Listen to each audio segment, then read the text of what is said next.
The pregnancy test fell from Valeria Romano's trembling hands, clattering against marble as her carefully planned escape crumbled to dust. For 2 years, she'd endured a marriage colder than winter steel, surviving on silence and loneliness while her husband ruled his empire with ruthless precision. Tonight, she was supposed to disappear forever. But the two pink lines staring back at her changed everything. She was carrying the child of a man who'd never loved her, or so she believed. What Valeria didn't know was that Adrian Vercelli's coldness had always been a lie, and the truth would either save them both or destroy everything. Want to see how this story unfolds? Stay until the end, hit that like button, and comment your city below so I can see how far this tale travels. The penthouse overlooking Manhattan's glittering skyline should have felt like a dream. Floor-to-ceiling windows framed the city like a painting.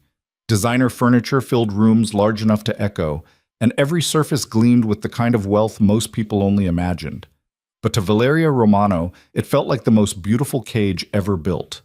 She stood at those windows now, watching the sunset paint the sky in shades of amber and rose, her reflection ghostly against the darkening glass. 26 years old, stunningly beautiful with dark hair that fell in waves past her shoulders and eyes the color of warm honey, she looked every inch the successful Mafia wife. The emerald silk dress she wore cost more than most people earned in a month.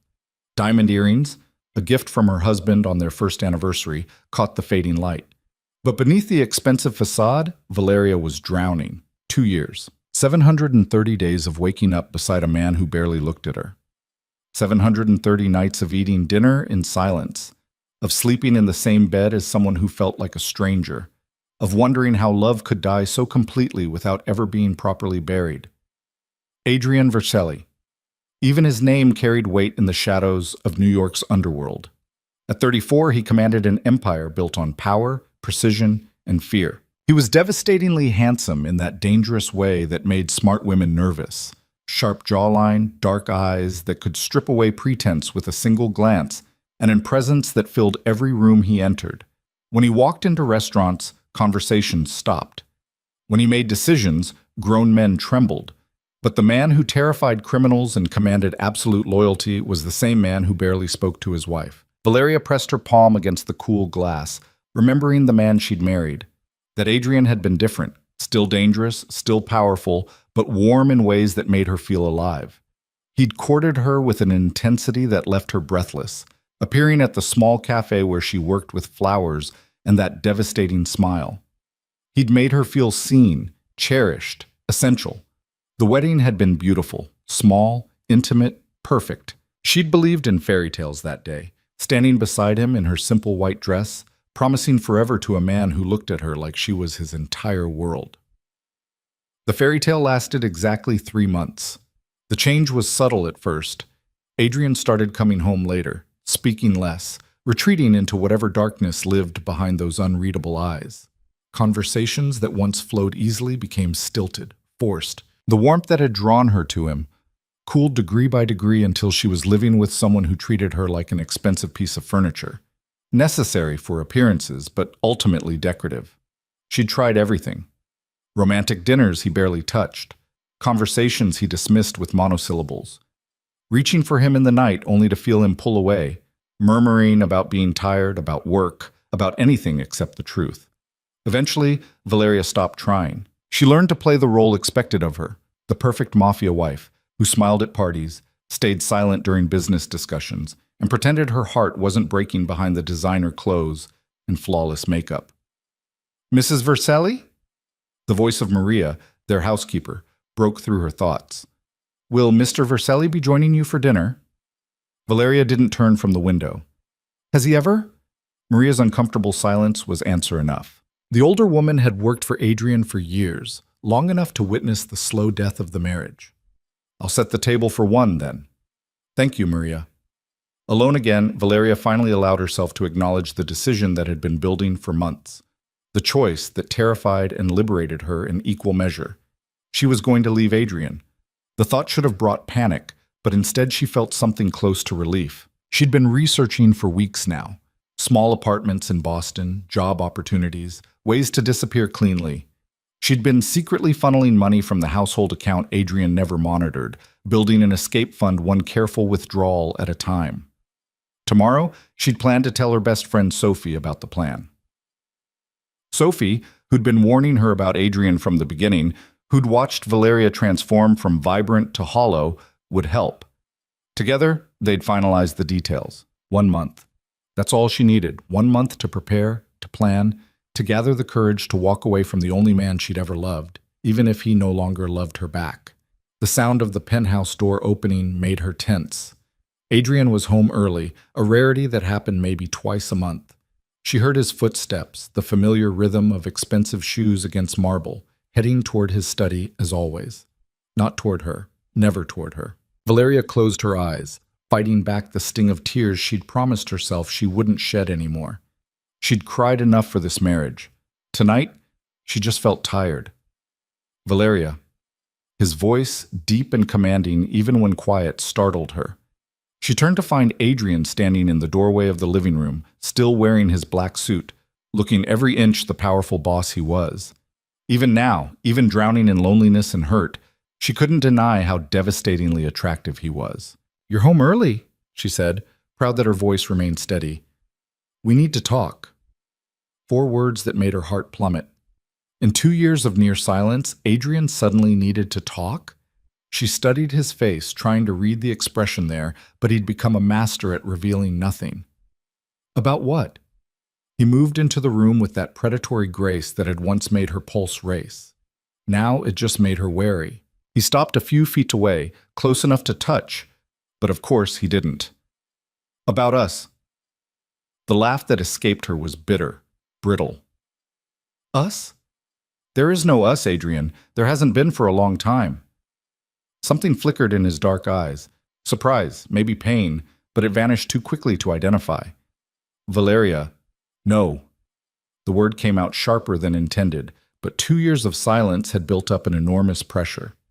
"You don't get to suddenly want to talk. Not after 730 days of treating me like I'm invisible. Not after turning our marriage into whatever cold, empty thing this has become." "You've been counting the days?" His voice was strained. "I've had nothing else to do." She wrapped her arms around herself, suddenly cold despite the warm apartment. "Do you have any idea what it's like, Adrian? Living with someone who can't stand to look at you? Who flinches when you reach for them? Who treats you like an obligation instead of a wife?" "I never flinched. You did worse. You disappeared while standing right in front of me." The tears came now, hot and angry. "I married a man who made me feel alive, who looked at me like I mattered. That man died 3 months after our wedding, and I've been living with his ghost ever since." Adrian's jaw tightened, the only crack in his controlled facade. "It's not that simple." "Then explain it to me." The words exploded from her, 2 years of hurt and confusion and loneliness pouring out. "Tell me what I did wrong. Tell me why you stopped loving me. Tell me something, anything, except this endless, suffocating silence." "I never stopped loving you." The words hung in the air between them, impossible and devastating. Valeria stared at him, certain she'd misheard. But Adrian was looking at her now with an intensity she hadn't seen in 2 years. "What?" she whispered. "I never stopped loving you," he repeated, and this time she heard the rawness in his voice. "Not for a single day. Not for a single moment." "That's a lie." She shook her head, backing away from him. "You can't love someone and treat them the way you've treated me." "You're right." Adrian moved closer, and for once she didn't retreat. "But I can love someone so much that it terrifies me. I can love someone so deeply that I'd do anything to protect them, even if it means breaking both our hearts." "What are you talking about?" He ran a hand through his dark hair, a gesture so unlike his usual control that it stopped her cold. "Do you know what happens in my world when people discover a weakness? When they find something, someone you care about? Adrian, they use it against you." His voice was hard now, edged with something dark and bitter. "They threaten it, hurt it, destroy it. In my world, love isn't a strength, Valeria. It's a target painted on everything you care about."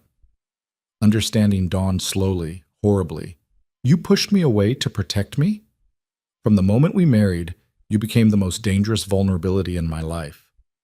He was close now, close enough that she could see the pain etched in the lines around his eyes. Every enemy I have, every rival looking for leverage, every ambitious bastard trying to take what's mine, they all would have used you against me. So you made them think I didn't matter. Her voice was barely audible. I made them think you were an arrangement, a trophy wife I kept for appearances but felt nothing for. Adrian's hands clenched at his sides. I was cold to you in public, distant at home. I made sure that anyone watching would believe our marriage was empty, that hurting you would accomplish nothing. You hurt me instead. Tears streamed down her face now. You broke my heart to save it? I know. The words seemed torn from him. I know what I did to you, what I took from us. Every day I saw you pulling further away, becoming a shadow of the woman I married. Every night I wanted to reach for you, to hold you, to tell you the truth. But I couldn't risk it. One slip, one moment of weakness, and you'd become a target. Valeria sank onto the nearby sofa, her legs unable to support her anymore. 2 years. 2 years of suffering based on a lie. No, based on a terrible, misguided attempt at protection. Why are you telling me this now? She asked. Adrian's expression shifted, becoming guarded again. Because I know you're planning to leave me. The words hit like a physical blow. How? Someone sent me a message this afternoon. Anonymous. Detailed. He pulled out his phone, showed her a text that made her blood run cold. It described her research, her secret savings, her plans, everything. Someone's been watching you, Valeria. Someone knows exactly what you're doing. Fear replaced the anger and confusion. Who? I don't know yet. Adrian's voice took on the cold, dangerous edge she'd heard him use with business associates. But I will find out. This is insane, so Valeria stood again, pacing. Someone's been spying on me? Reporting to you? Why? Because in my world, information is currency. He moved to the window, looking out at the city he controlled from the shadows. And your intention's to leave me. That's valuable information to anyone who wants to destabilize my position. Your position? She laughed bitterly. Everything comes back to power and control with you. No. He turned to face her, and the raw emotion in his expression stopped her cold. Everything comes back to keeping you alive. You want to leave? Fine. I'll let you go. I'll give you enough money to disappear anywhere in the world, set you up so you never have to worry about anything again. But I need to know who's watching you first, because if they're tracking your movements now, they'll follow you when you leave. The logic was sound, but Valeria's mind was reeling from too many revelations at once. I can't process this. 2 years of silence, and now you're telling me it was all some elaborate protection scheme? That you still love me, but pushed me away for my own good? It's... She stopped, a wave of dizziness washing over her. The room tilted slightly, and she grabbed the back of the sofa for support. Valeria? Adrian was at her side instantly, his hand on her arm, the first time he'd touched her in months. What's wrong? I don't know. I just feel... Another wave hit, stronger this time, accompanied by a rolling nausea that made her stomach clench. Adrian guided her back to the sofa, his face concerned. When's the last time you ate? This morning, I think? She closed her eyes, trying to will the nausea away. Maybe yesterday. I don't remember. Jesus, Valeria. There was worry in his voice now, genuine and unguarded. Maria! The housekeeper appeared quickly. Yes, Mr. Vercelli? Get some water and crackers. Now. He knelt in front of Valeria, and she could feel his eyes searching her face. How long have you been feeling sick? A few days. She opened her eyes, found him closer than he'd been in 2 years.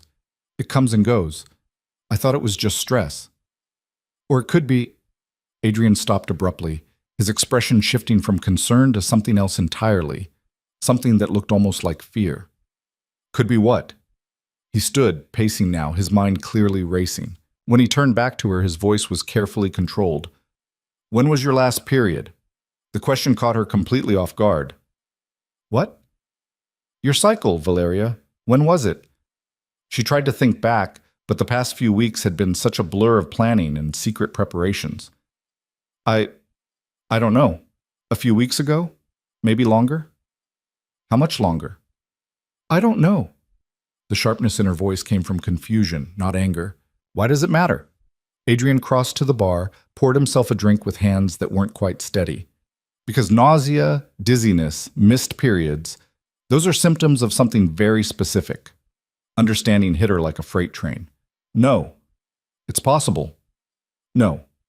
She stood, even though the movement made her dizzy again. That's not possible. We barely... 3 months ago, Adrian said quietly. Your birthday. You'd had wine with dinner. You came to me and I... He stopped, jaw clenching. I wasn't strong enough to push you away that night. Valeria remembered. She'd been feeling reckless, lonely, desperate for any connection with the stranger she'd married. The wine had given her courage to slip into his bed, to kiss him, to reach for the man she'd lost. And Adrian, for one night only, had let his walls down. The next morning, he'd been colder than ever, and she'd sworn never to humiliate herself like that again. One night, she whispered, 3 months ago, is enough. Maria returned with water and crackers, took one look at the tension in the room, and wisely retreated. Valeria sank back onto the sofa, her mind spinning with impossible calculations. Pregnant. She might be pregnant with Adrian Vercelli's child. I need to know for sure, she said. Adrian was already moving, pulling out his phone. I'll have my doctor here in 20 minutes. No. She held up a hand. No doctors, no staff, no one else. Not until we know. He studied her for a long moment, then nodded. There's a pharmacy 3 blocks from here. I'll go myself. You? The great Adrian Vercelli buying a pregnancy test? A ghost of a smile crossed his face. For you? Yes. He was gone before she could respond, leaving her alone with thoughts that wouldn't stop racing. Pregnant. The word felt foreign, impossible. She'd imagined having children someday, but not like this. Not in a broken marriage with a man who'd spent 2 years pushing her away. And yet, if Adrian was telling the truth, if he'd been protecting her all along, then everything changed. The cold distance, the emotional abandonment, it was all a lie built to keep her safe. But could she believe that? Could she forgive 2 years of loneliness because the motivation was love instead of indifference? Valeria pressed a hand to her stomach, wondering if life was already growing there. A child who would be born into this complicated, dangerous world. A child who would inherit Adrian's power and enemies. A child who might be the only real thing in their marriage of shadows and lies. Adrian returned faster than seemed possible, slightly breathless, carrying a small pharmacy bag. He'd gone himself, just as promised. No drivers, no security, just him. For her. I got 3 different brands, he said, pulling out the boxes. Just to be sure. Valeria took them with shaking hands. Adrian, don't. He ran a hand through his hair again, that tell of nervousness she'd almost forgotten he had. Whatever the result is, we'll deal with it. Together. Together, she repeated, the words strange after so long apart. She walked to the bathroom on unsteady legs, Adrian's eyes on her back the entire way. Inside, she stared at her reflection, pale, scared, uncertain. The woman looking back at her was about to learn something that would change everything. 5 minutes later, she emerged holding all 3 tests, her face pale, her hands trembling. Adrian stood immediately. What? She held them out, the white plastic sticks damning in their uniformity. Every single one showed the same result. 2 pink lines. Positive. She was pregnant with Adrian Vercelli's child. Adrian stared at the tests, his expression cycling through shock, fear, and something that might have been wonder. When he finally looked up at her, his eyes were dark with emotion. Valeria. His phone buzzed, then again, then continuously, a rapid-fire series of messages that made his expression go cold and dangerous. He pulled it out, read the screen, and every trace of warmth vanished from his face. What is it? Valeria asked, fear creeping up her spine. Adrian showed her the phone. A series of messages, all from the same blocked number. Congratulations on the pregnancy. Such a vulnerable time for a woman. Especially one carrying the child of the city's most dangerous man. So many things could go wrong. Be careful, Mrs. Vercelli. Valeria's hands went instinctively to her stomach, protective and terrified. Someone knows. Already. Someone's been watching us for a while. Adrian's voice was steel. The person who told me about your escape plans. The person who somehow knows about the pregnancy minutes after we do. Someone has eyes on us, Valeria. Who would do this? His laugh was dark, bitter. In my world? Take your pick. Rival families looking for leverage. Old enemies wanting revenge. Ambitious lieutenants ready to exploit any weakness. He moved to the window, scanning the buildings across the street with the practiced eye of someone always watching for threats. Whoever it is, they just made the biggest mistake of their life. What are you going to do? Adrian turned to her, and the man standing there was someone she'd never fully seen before. Not the cold husband, not the passionate lover from their early days, but the ruthless crime boss who'd built an empire on calculated violence and absolute control. I'm going to protect what's mine, he said simply. You and our child. You're my family, and I don't care what I have to do or who I have to destroy, but nobody threatens my family. The possessive intensity in his voice should have frightened her. Instead, for the first time in 2 years, Valeria felt something close to safe. Where do we start? She asked. We? He shook his head. No, you're not getting involved in this. Too late. She moved to stand beside him, her hand unconsciously resting on her stomach again. Someone's already made me involved. Someone's threatening our child. So tell me, where do we start?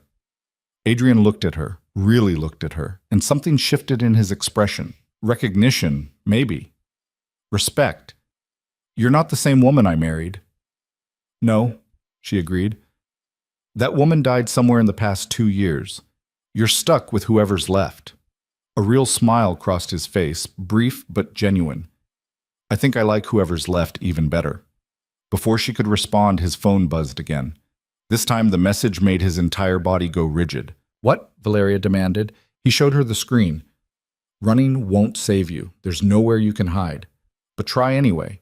It makes the hunt more interesting. Pack a bag, Adrian said, his voice brooking no argument. We're leaving, now. Where are we going? Somewhere I control every entrance, every exit, every person who comes within a mile of you. He was already moving, making calls, activating whatever security protocols he had in place. Somewhere I can keep you safe while I hunt down whoever thinks they can threaten my wife and child. Within 20 minutes, they were in Adrian's car, speeding through the night toward an unknown destination. Valeria watched the city lights blur past, her hand still resting protectively over her stomach. Everything had changed in the span of a few hours. This morning, she'd been planning her escape from a loveless marriage. Tonight, she was fleeing into the darkness with a husband who claimed he'd loved her all along, carrying a child that made her both precious and vulnerable. Adrian, she said softly. Yes? Tell me the truth. About everything. No more protection through distance. No more lies to keep me safe. If we're doing this, if we're bringing a child into your world, I need to know what we're facing. He was quiet for a long moment, his hands tight on the steering wheel. Finally, he nodded. When we get where we're going, I'll tell you everything. Every enemy, every threat, every dark corner of the life I've built. You deserve to know what you're fighting for. And what am I fighting for? Adrian glanced at her, and in the darkness of the car, his eyes held a warmth she'd almost forgotten existed. For us, he said. For the family we could be. If I stop being a coward, and you can find it in yourself to forgive me. Valeria didn't answer. She couldn't, not yet. Too much had been revealed, too many wounds still raw. But as the car carried them into the night, away from the city and toward whatever came next, she felt something she hadn't experienced in 2 years. Hope. Dangerous, fragile, terrifying hope. Behind them, the Manhattan skyline disappeared into the darkness. Ahead, the road stretched endlessly, leading them toward a future neither of them could predict. But for the first time since their wedding day, Adrian and Valeria Vercelli were facing it together. And somewhere in the shadows, someone was watching, waiting, planning their next move in a game neither of them fully understood yet. The hunt had begun. The safe house materialized from the darkness like something out of a dream or a fortress. 3 hours north of Manhattan, deep in the Adirondack Mountains, the compound sat perched on a hillside surrounded by dense forest. High walls, surveillance cameras, armed guards at every checkpoint. Adrian navigated through the security layers with practiced ease, each gate opening at his approach, each guard nodding recognition. Valeria watched it all with growing unease. How long have you had this place? 4 years. Since before we met. Adrian pulled the car into an underground garage, the heavy door closing behind them with a sound like a vault ceiling. I've never brought anyone here. Not business associates, not family. No one. Why now? He turned off the engine, sat in the sudden silence for a moment. Because this is the only place in the world where I know every person, every entrance, every potential threat. Because I built it specifically for a moment like this, when I'd need to protect something more valuable than my own life. The weight of those words settled between them as they exited the car. The garage was immaculate, clinical, housing 3 other vehicles and what looked like enough security equipment to stage a small invasion. Adrian grabbed their bags, then led her to an elevator that required both a keycard and thumbprint to activate. How many people know about this place? Valeria asked as they ascended. 6. 5 of them are here right now, part of the security team. The 6th is Marco, my most trusted lieutenant. He's the only person outside these walls who knows this location exists. And you trust him completely? Adrian's jaw tightened. I did. Until tonight, I would have bet my life on his loyalty. Now, I'm not certain of anything. The elevator opened into a great room that took Valeria's breath away. Floor-to-ceiling windows overlooked the dark forest, though she suspected they were bulletproof and probably had some kind of protective shutters. The interior was surprisingly warm. Leather furniture, a massive stone fireplace, rich wood accents. It felt less like a military bunker and more like a luxury cabin. There are 6 bedrooms upstairs, Adrian said, setting down their bags. The master suite has its own bathroom and sitting area. You should rest. I'm not tired. It was a lie. Exhaustion pulled at her bones. But Valeria wasn't ready to be alone with her thoughts. You promised me the truth. Everything. Adrian studied her for a long moment, then nodded. He moved to the bar, poured himself whiskey, held up the bottle in question. She shook her head. The baby, she had to remember the baby now, and he replaced it, returning with water for her instead. They sat on opposite ends of the leather sofa, the same careful distance they'd maintained for 2 years, old habits dying hard. Where do you want me to start? Adrian asked. The beginning. How did you become this person? The one who needs secret fortresses and armed guards? He leaned back, shadows playing across his face. I was born into it. My father ran the Vercelli family before me. Smaller operation than what I built, but still powerful, still dangerous. I watched him navigate that world my entire childhood, saw what it cost him. What did it cost? Everything that mattered. Adrian's voice went dark. My mother died when I was 12. Car accident, they said. But my father knew better. He'd made enemies, shown weakness by loving her too openly. They killed her to hurt him. Valeria's hand instinctively covered her stomach. Adrian, he was never the same after, Adrian continued. Became harder, colder. Taught me that in our world, love is a liability.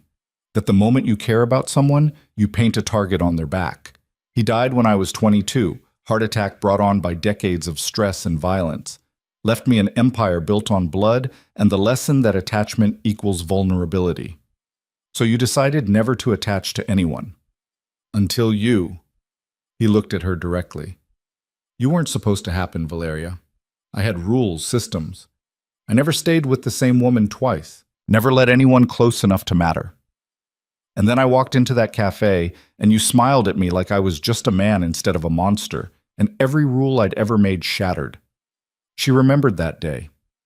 He'd come in during the afternoon rush, stood out immediately among the students and freelancers with their laptops. Dark suit, dangerous eyes, completely out of place. She'd served him coffee, made some joke about him looking too serious for a Tuesday. He'd smiled, actually smiled, and asked when her shift ended. I tried to stay away, Adrian said. After that first coffee, I told myself it was a mistake. But I came back the next day, and the next. I couldn't stop myself. You seemed so confident, like you knew exactly what you were doing. I was terrified.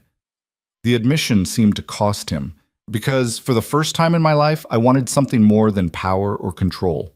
I wanted you, and I knew that wanting you would put you in danger. But you pursued me anyway. Because I'm selfish. His hands clenched around his glass. I thought I could have both, you and the safety. I thought if I was careful enough, smart enough, I could protect you while keeping you close. The first 3 months of our marriage, I believed that lie. What changed? Adrian stood, moved to the windows, stared out at the darkness. Someone sent me a photograph. You, leaving the apartment alone, going to the grocery store. Ordinary, innocent. Except written on the back was a single sentence. She'd be easy to take. Horror crawled up Valeria's spine. When was this? 3 months and 2 days after our wedding.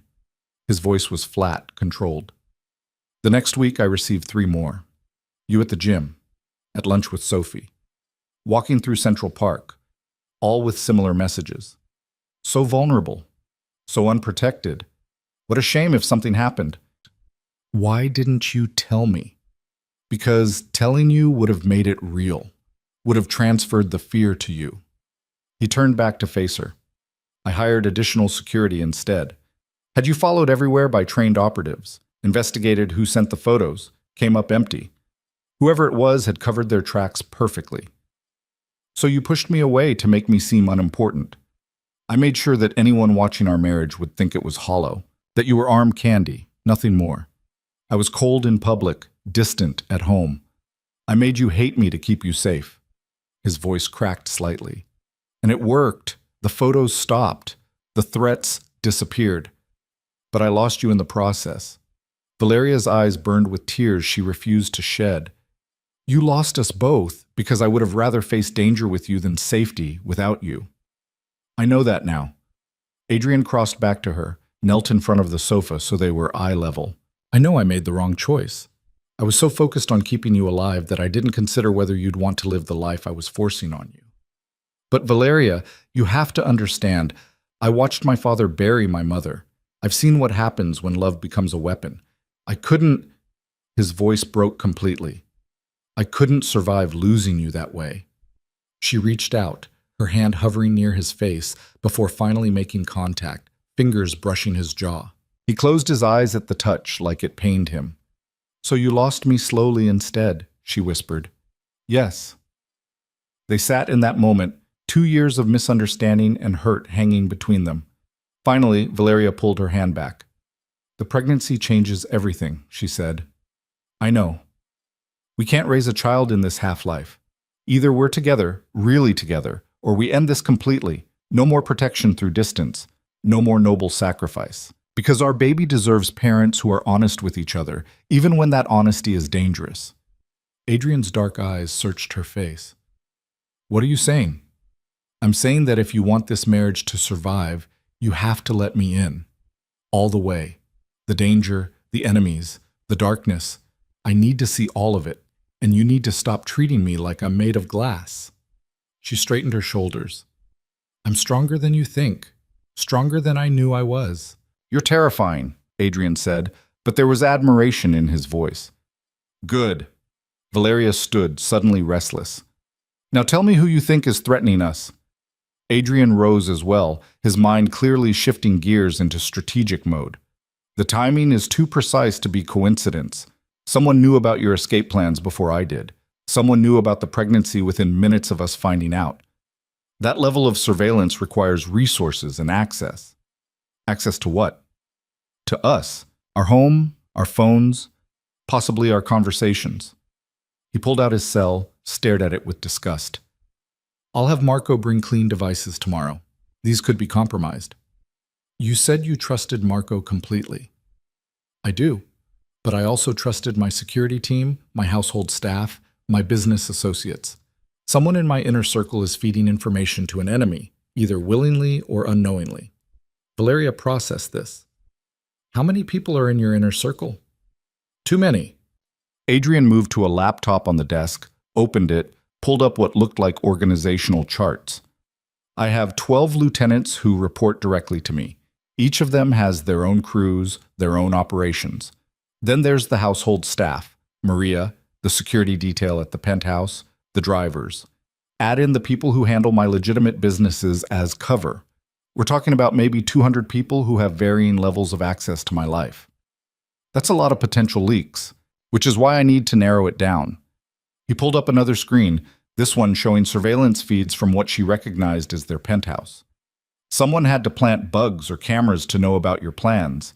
Maria was there all day. The security team rotates shifts.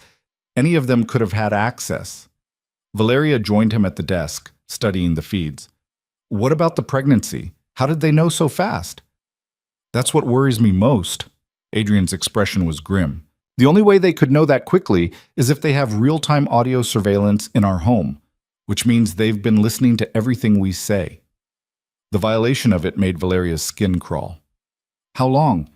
I don't know. Could be weeks, could be months. He closed the laptop. But I'm going to find out. And when I do, whoever's responsible is going to wish they'd never been born. The cold promise in his voice reminded Valeria exactly who she'd married. Not just a man, but a force of nature capable of extraordinary violence when provoked. What's our next move? She asked. Our move is you rest while I make some calls. At her protest, he held up a hand. I'm not shutting you out, but you're pregnant, exhausted, and we've had enough shocks for one night. Tomorrow, we plan together. Tonight, you sleep. Valeria wanted to argue, but another wave of exhaustion hit her. The adrenaline that had carried her through the past few hours was fading fast, leaving her hollow and drained. Fine, she conceded. But Adrian? No more secrets. When you make those calls, I want to know what you learn. Deal. He surprised her by leaning in, pressing a kiss to her forehead, the first real affection he'd shown in 2 years. Get some rest. I'll be up in a few hours. The master suite was as impressive as the rest of the house. King-size bed with soft linens, sitting area with more bulletproof windows, bathroom that could have been in a 5-star hotel. Valeria showered, standing under the hot water until her muscles relaxed, trying to process everything that had happened. She was pregnant. Her husband still loved her. Someone was threatening their child. They were hiding in a secret fortress in the mountains. 24 hours ago, her biggest concern had been finalizing her escape plan. When she finally crawled into bed, she expected sleep to be impossible. Instead, exhaustion claimed her immediately, dragging her down into darkness. She woke to sunlight streaming through the windows and the smell of coffee. For a disoriented moment, she forgot where she was. Then memory returned in a rush. The pregnancy test, the threats, the drive through the night. Valeria found Adrian in the kitchen, looking like he hadn't slept at all. 2 laptops were open on the counter, his phone beside them, pages of notes scattered around. He'd changed into jeans and a black sweater, looking more casual than she'd seen him in years. Please tell me you got some sleep, she said. He looked up, and despite the exhaustion evident in his face, his eyes warmed when they landed on her. A few hours. Coffee? Decaf, if you have it. Already made. He poured her a cup, added cream the way she liked it, a detail he'd remembered despite 2 years of distance. How are you feeling? Nauseous, but manageable. She accepted the coffee, studied the organized chaos spread across the counter. What did you learn? Adrian's expression darkened. Marco brought clean phones and swept our penthouse remotely. He found 3 listening devices, one in the living room, one in our bedroom, one in my study. All high-end military-grade equipment placed within the last 6 weeks. Valeria's hand trembled slightly, coffee sloshing in the cup. 6 weeks. Someone's been listening to us for 6 weeks. Which means they know everything. Your conversations with Sophie about leaving, my business discussions, our fight last night. He pulled up security footage on one of the laptops. I've been reviewing who had access to the apartment during that time frame. The list is shorter than I expected. How short? 15 people, Maria and the other household staff, the regular security detail, a tech consultant I brought in to upgrade the home network. He highlighted names on a list. I've had Marco investigating each of them overnight. Most check out clean, been with me for years, families I know, no suspicious financial activity. Most? 3 anomalies. Adrian pulled up files. First, Carlos, one of the security guards. He's been with me for 2 years, but Marco discovered he's been making deposits to an offshore account. Small amounts, but regular. How small? $5,000 a month? Not enough to live on, but enough to suggest someone's paying him for something. Valeria set down her coffee. You think he planted the bugs? Possibly, but his access to the penthouse is limited. His perimeter security rarely comes inside. He could have planted the living room device when I had that reception in September, But the bedroom and study would have been harder. Who else? Second is the tech consultant, David Chen. Came highly recommended, did excellent work on the network upgrade, but Marco can't find any record of him before 3 years ago. No previous employment, no digital footprint, nothing. False identity? Or someone who's very good at erasing their past? Adrian's jaw tightened, which in my world usually means intelligence services or deep cover operative. And the third? Adrian hesitated, and Valeria saw real pain cross his face. Maria. No. The word came out sharp. Maria's worked for you for what, 8 years? She's been nothing but kind to me. I know, and I don't want to believe it either, but Marco found something. He pulled up bank records. Her daughter, Lucia, lives in California, received a payment of $50,000 6 weeks ago. Anonymous donor, no explanation. Maria never mentioned it. Valeria's mind reeled. Sweet maternal Maria who'd tried to make her feel welcome when Adrian wouldn't. Maria who'd witnessed the slow death of their marriage and offered quiet sympathy. Maria who'd been in the penthouse every single day for the past 6 weeks. There could be innocent explanations, Valeria said, but even she heard the doubt in her voice. Could be. Adrian closed the laptop, which is why I'm not making any moves until I have proof. But Valeria, you need to understand something. In my world, trust is a luxury I can't afford. Anyone could be compromised. Anyone could be the threat. Even Marco? Even Marco. The admission clearly cost him. Which is why I had him bring the clean phones but didn't tell him everything. Why this location remains secret. Why you and I are going to handle this ourselves until we know who we can trust. A knock at the front door made them both tense. Adrian's hand went immediately to the gun she hadn't noticed tucked at his waist. Stay here, he commanded. But Valeria followed him to the security monitors, watching as he checked the cameras. A woman stood on the porch, early 30s, athletic build, holding what looked like a medical bag. Who is that? Valeria asked. Dr. Sarah Chen. No relation to David Chen. I checked. Adrian's posture relaxed slightly. I called her last night. She's a private physician I've used for sensitive situations. Completely discreet. You brought a doctor? You're pregnant. You need prenatal care, and I want someone I trust to confirm everything's okay with you and the baby. He moved toward the door. Sarah's been on my payroll for 5 years. She's never betrayed a confidence. Dr. Chen was professional, efficient, and asked no questions about why they were meeting at a secret mountain compound. She examined Valeria thoroughly, drew blood for tests, and confirmed what the drugstore tests had already revealed. Based on your last period, you're approximately 12 weeks along, Dr. Chen said, making notes on her tablet. I'll have the blood work done by tomorrow, but everything looks healthy. You're experiencing normal first trimester symptoms. The nausea should start improving in the next few weeks. 12 weeks? 3 months. Right around the time Adrian had said, when wine and loneliness had driven her to his bed for one desperate night. When will we know the sex? Valeria asked. Around 20 weeks, if you want to find out. Dr. Chen smiled. But for now, focus on rest, hydration, and avoiding stress as much as possible. Adrian made a sound that might have been a laugh. Stress, right. After Dr. Chen left, with instructions to call if anything changed, Adrian and Valeria found themselves alone again. The confirmation of the pregnancy made it real in a way the plastic tests hadn't. There was a life growing inside her, their child, conceived in a moment of desperate connection in a dying marriage. 12 weeks. Valeria said softly. I've been carrying our baby for 3 months and didn't even know. Adrian moved behind her, close but not touching. I'm sorry you had to find out like this, with threats and danger instead of joy. That's your world, though, isn't it? She turned to face him. Danger is just part of the package. It doesn't have to be your world. His voice was quiet. I meant what I said last night.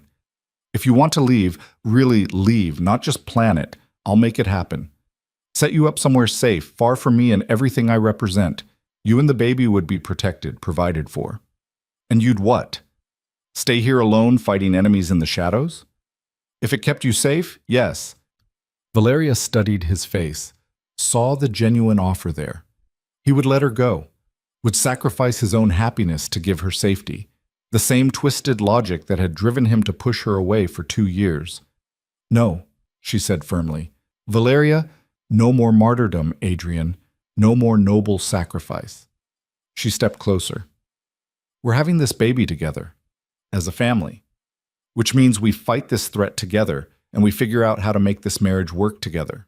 I'm not running, and you're not pushing me away again. Something flickered in his dark eyes. Hope, fear, relief, all mixed together. You're sure? I've never been more sure of anything. And as she said it, Valeria realized it was true. Despite everything, the danger, the lies, the 2 years of loneliness, she wasn't ready to give up on them. Not when she finally understood why he'd pulled away. Not when there was still a chance to build something real. Then we do this right. Adrian's voice was rough with emotion. Full partnership. No more secrets, no more protection through distance. You want in? You're in completely. Deal. He pulled her into his arms then, the first real embrace in 2 years, and Valeria melted into it. His heart thundered against her ear, his arms strong and solid around her. This was what she'd been missing, not the luxury or the status, but this connection, this feeling of being held by someone who actually cared. I've missed you, Adrian murmured into her hair. Every single day I've missed you. Then don't let me go again. Never. They stood like that for a long moment, two broken people trying to find their way back to each other. Finally, reluctantly, they pulled apart. So what's our plan? Valeria asked. Adrian's expression shifted back to strategic mode. We need to identify who planted those bugs and who they're working for. Once we know that, we can neutralize the threat. How do we find out? We set a trap. He moved back to the laptops, pulled up surveillance feeds again. Someone's listening to those devices, waiting for useful information. We give them exactly what they want to hear. Valeria caught on quickly. We feed them false information through the bugs. See who takes the bait. Exactly. But we need to be smart about it. The information has to be valuable enough to act on, but not so valuable that we actually put ourselves at risk. He started typing, formulating a plan. We'll use the penthouse bugs to plant a story. Maybe that I'm meeting with a rival family to discuss territory. Give a specific time and location. And see who shows up? More specifically, see who tells whom. If Carlos is the leak, he'll report to whoever's paying him. Same with David Chen or Maria. We track the information flow, identify the source. What if whoever's listening doesn't take the bait? Then we try something else. But people get greedy, especially when they think they have the upper hand. Someone's been watching us for weeks, learning our patterns, building their case. They won't be able to resist intel about a major meeting. It was manipulative, calculating, and probably dangerous. It was also the first real plan they had. When do we start? Valeria asked. Tonight. I'll have Marco arrange everything from his end, book a private room at a restaurant, make it look legitimate. Then we return to the penthouse, have a loud argument about my business dealings where the bugs can hear everything. Plant the story. And then? Then we come back here and wait to see who takes the bait. Adrian pulled her close again. But I need you to promise me something. What? If things go wrong, if the threat escalates or if I tell you to run, you do it. No arguments, no questions. You take the clean phone, you follow the escape protocols I'm about to teach you, and you disappear until I make things safe again. Valeria wanted to argue, to insist she wouldn't abandon him, but she had more than herself to think about now. Her hand moved to her stomach, to the life growing there. I promise, she said, but only if things go wrong. Until then, we're in this together. Together, Adrian agreed. They spent the rest of the day preparing. Adrian walked her through the compound's security system, showed her the escape routes, taught her how to use the clean phones and the encrypted apps that would let them communicate if separated. He was thorough, patient, treating her like a partner instead of a fragile thing to be protected. As sunset painted the mountain sky in shades of orange and purple, they prepared to return to Manhattan. Back to the beautiful cage where someone had been watching their every move. Back to set a trap for an enemy they couldn't yet see. Ready? Adrian asked as they climbed into the car. Valeria looked back at the compound, this fortress built to protect something precious. Then she looked at Adrian, at the man who'd loved her enough to break both their hearts trying to keep her safe.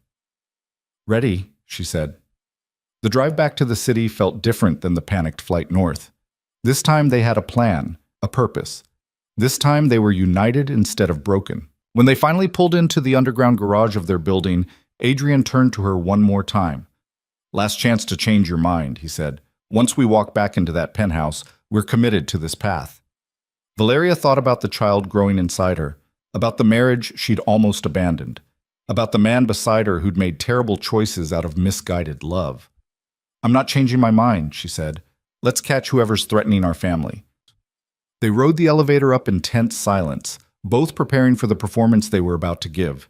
When the doors opened onto their penthouse, everything looked exactly as they'd left it: beautiful, expensive, hollow. Except now they knew it was compromised. Somewhere in these rooms, devices were listening to every word. Adrian closed the door behind them, then immediately launched into the planned argument, his voice loud enough to carry. "I don't care what Marco thinks. The meeting with the Castellanos is happening tomorrow night, and that's final." Valeria picked up her cue. "You're being reckless, Adrian. Meeting with them now, after everything that's happened?" "It's business, Valeria. Something you've never understood." They continued the charade, painting a picture of a secret meeting at a specific restaurant, at a specific time. Information too good for their enemy to ignore. When it was done, when the false intelligence had been planted, they retreated to separate rooms as they'd planned, keeping up the appearance of a fractured marriage even while working together. But hours later, when the apartment was dark and silent, Adrian slipped into her room, climbed into bed beside her, pulled her close. "Tomorrow we'll see who takes the bait," he whispered. "And then? Then we end this. Whatever it takes, whoever's behind it, we end this threat so our child can grow up safe." Valeria nestled into his arms, feeling truly safe for the first time in years. Outside the penthouse windows, New York glittered with a million lights, oblivious to the war being waged in the shadows. Somewhere in the city, someone was listening to those planted bugs, hearing about the fake meeting, making their plans. The trap was set. Now they just had to see who walked into it. The next 24 hours crawled by with excruciating slowness. Adrian maintained his usual routine, meetings with his legitimate business fronts, calls with his lieutenants, the careful choreography of running an empire from the shadows. But Valeria could see the tension in every movement, the way his eyes constantly tracked to his phone, waiting for confirmation that someone had taken the bait. She spent the day trying to appear normal, though nothing about their situation was normal anymore. Maria moved through the penthouse with her usual efficiency, and Valeria found herself studying the woman who'd been a quiet comfort during the loneliest months of her marriage. Was that kindness genuine, or had it all been an act? Had those sympathetic looks been real, or was Maria reporting every conversation back to whoever was paying her daughter's bills? "Mrs. Vercelli, would you like lunch?" Maria asked, appearing in the doorway of the living room where Valeria sat pretending to read. "Just something light, thank you." Valeria forced a smile, hating the suspicion that colored every interaction now. "Maybe soup?" "Of course. The chicken soup you like?" The one Maria had made specially when Valeria caught a cold last winter, learning the recipe from her own grandmother. The memory felt tainted now, poisoned by doubt. After Maria disappeared into the kitchen, Valeria's clean phone buzzed with a message from Adrian. "Marco confirms movement. Someone made calls within an hour of our argument, tracing now." Her heart rate kicked up. It was working. Someone had heard the planted information and was already moving pieces into place. A second message followed. "Stay alert, act normal. We'll update soon." Normal. As if anything about this was normal. As if she wasn't sitting in a compromised home, pregnant with the child of a man she'd planned to leave days ago, waiting to see which of their trusted employees had betrayed them. Valeria's hand drifted to her stomach, a gesture that was becoming automatic. 12 weeks, 3 months of life growing inside her, completely dependent on her choices, her safety. The weight of that responsibility was staggering. "Lunch is ready," Maria called from the dining room. Valeria joined her, sitting at the long table that had hosted so many silent meals. The soup was perfect, as always. Rich broth, tender chicken, vegetables cut with precise care. Maria had even included fresh bread, still warm. "This is wonderful, Maria, thank you. You need to keep your strength up." Maria's eyes were kind, concerned. "You've seemed tired lately. Are you feeling all right?" The question could have been innocent, could have been genuine worry, or it could have been fishing for information about the pregnancy they'd discovered just days ago. Just stress, Valeria said carefully. Things have been difficult. I've noticed Mr. Vercelli has been different lately, more attentive. Maria refilled her water glass. It's nice to see. You both seem so distant for so long. People change. Valeria kept her voice neutral, wondering if Maria was trying to learn something specific or simply making conversation. Sometimes crisis brings people together, and sometimes it tears them apart. Maria's expression was unreadable. I've worked for Mr. Vercelli for 8 years. I've seen how his world operates. It's not a world that's kind to the people he cares about. Are you warning me about something, Maria? The housekeeper met her eyes directly. I'm saying that in a world like his, trust is dangerous. And sometimes the people closest to you are the ones who can hurt you most. Before Valeria could respond, before she could figure out if that was a confession or a genuine warning, Adrian's voice cut through the apartment. Valeria, my study, now! The sharp command in his tone made her abandon lunch immediately. She found him behind his desk, Marco's image on his laptop screen via video call, both men wearing identical expressions of cold fury. What happened? Valeria asked, closing the door behind her. We found our leak. Adrian's voice was deadly quiet. Multiple leaks, actually. Marco spoke from the screen, his weathered face grim.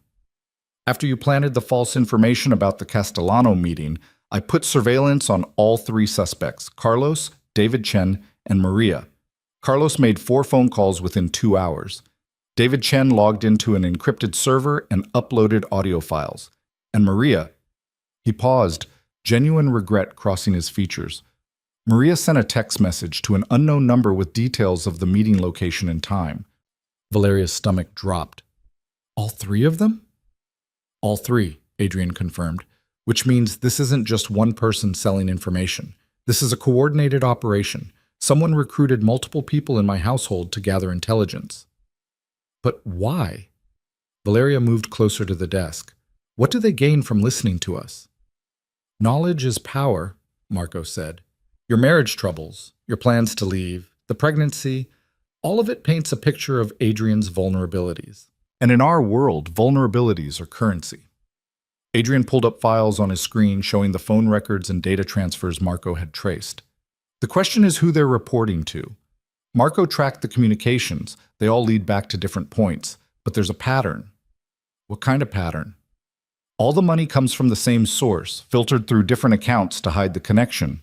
Marco highlighted sections of financial records. Someone with serious resources set this up months ago. Professional operation, military-grade surveillance equipment, payments structured to avoid detection. This isn't some amateur trying to muscle in on territory. Then who? Valeria asked. Adrian's expression went dark. Marco traced the original funding source. It took some creative accounting and a few calls to people who owe me favors, but we found it. And? It's coming from the Castellano family. The name hung in the air like a death sentence. Valeria had heard Adrian mention the Castellanos before, one of the 5 major crime families in New York, rivals who'd maintained an uneasy peace with the Vercellis for years. Why would they go to this much trouble? She asked. Because Victor Castellano is dying, Marco said bluntly. Cancer, maybe 6 months left.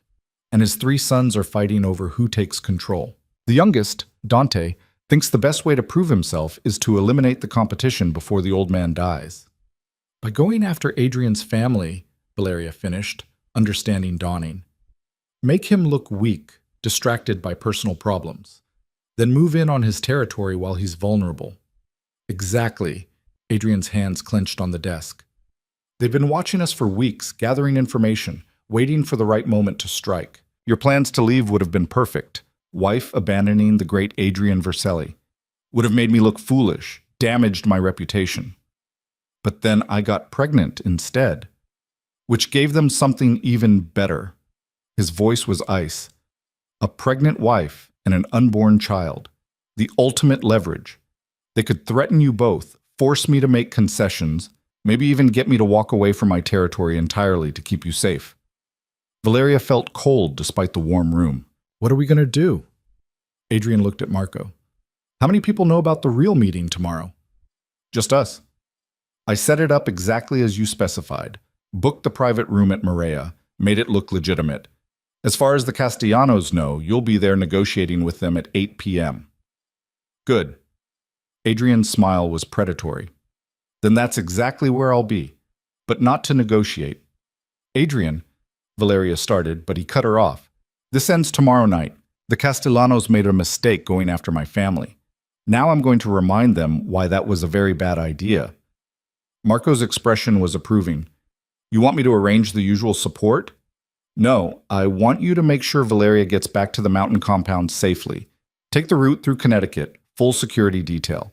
Once she's secure, then you bring the team. Absolutely not, Valeria's voice was sharp.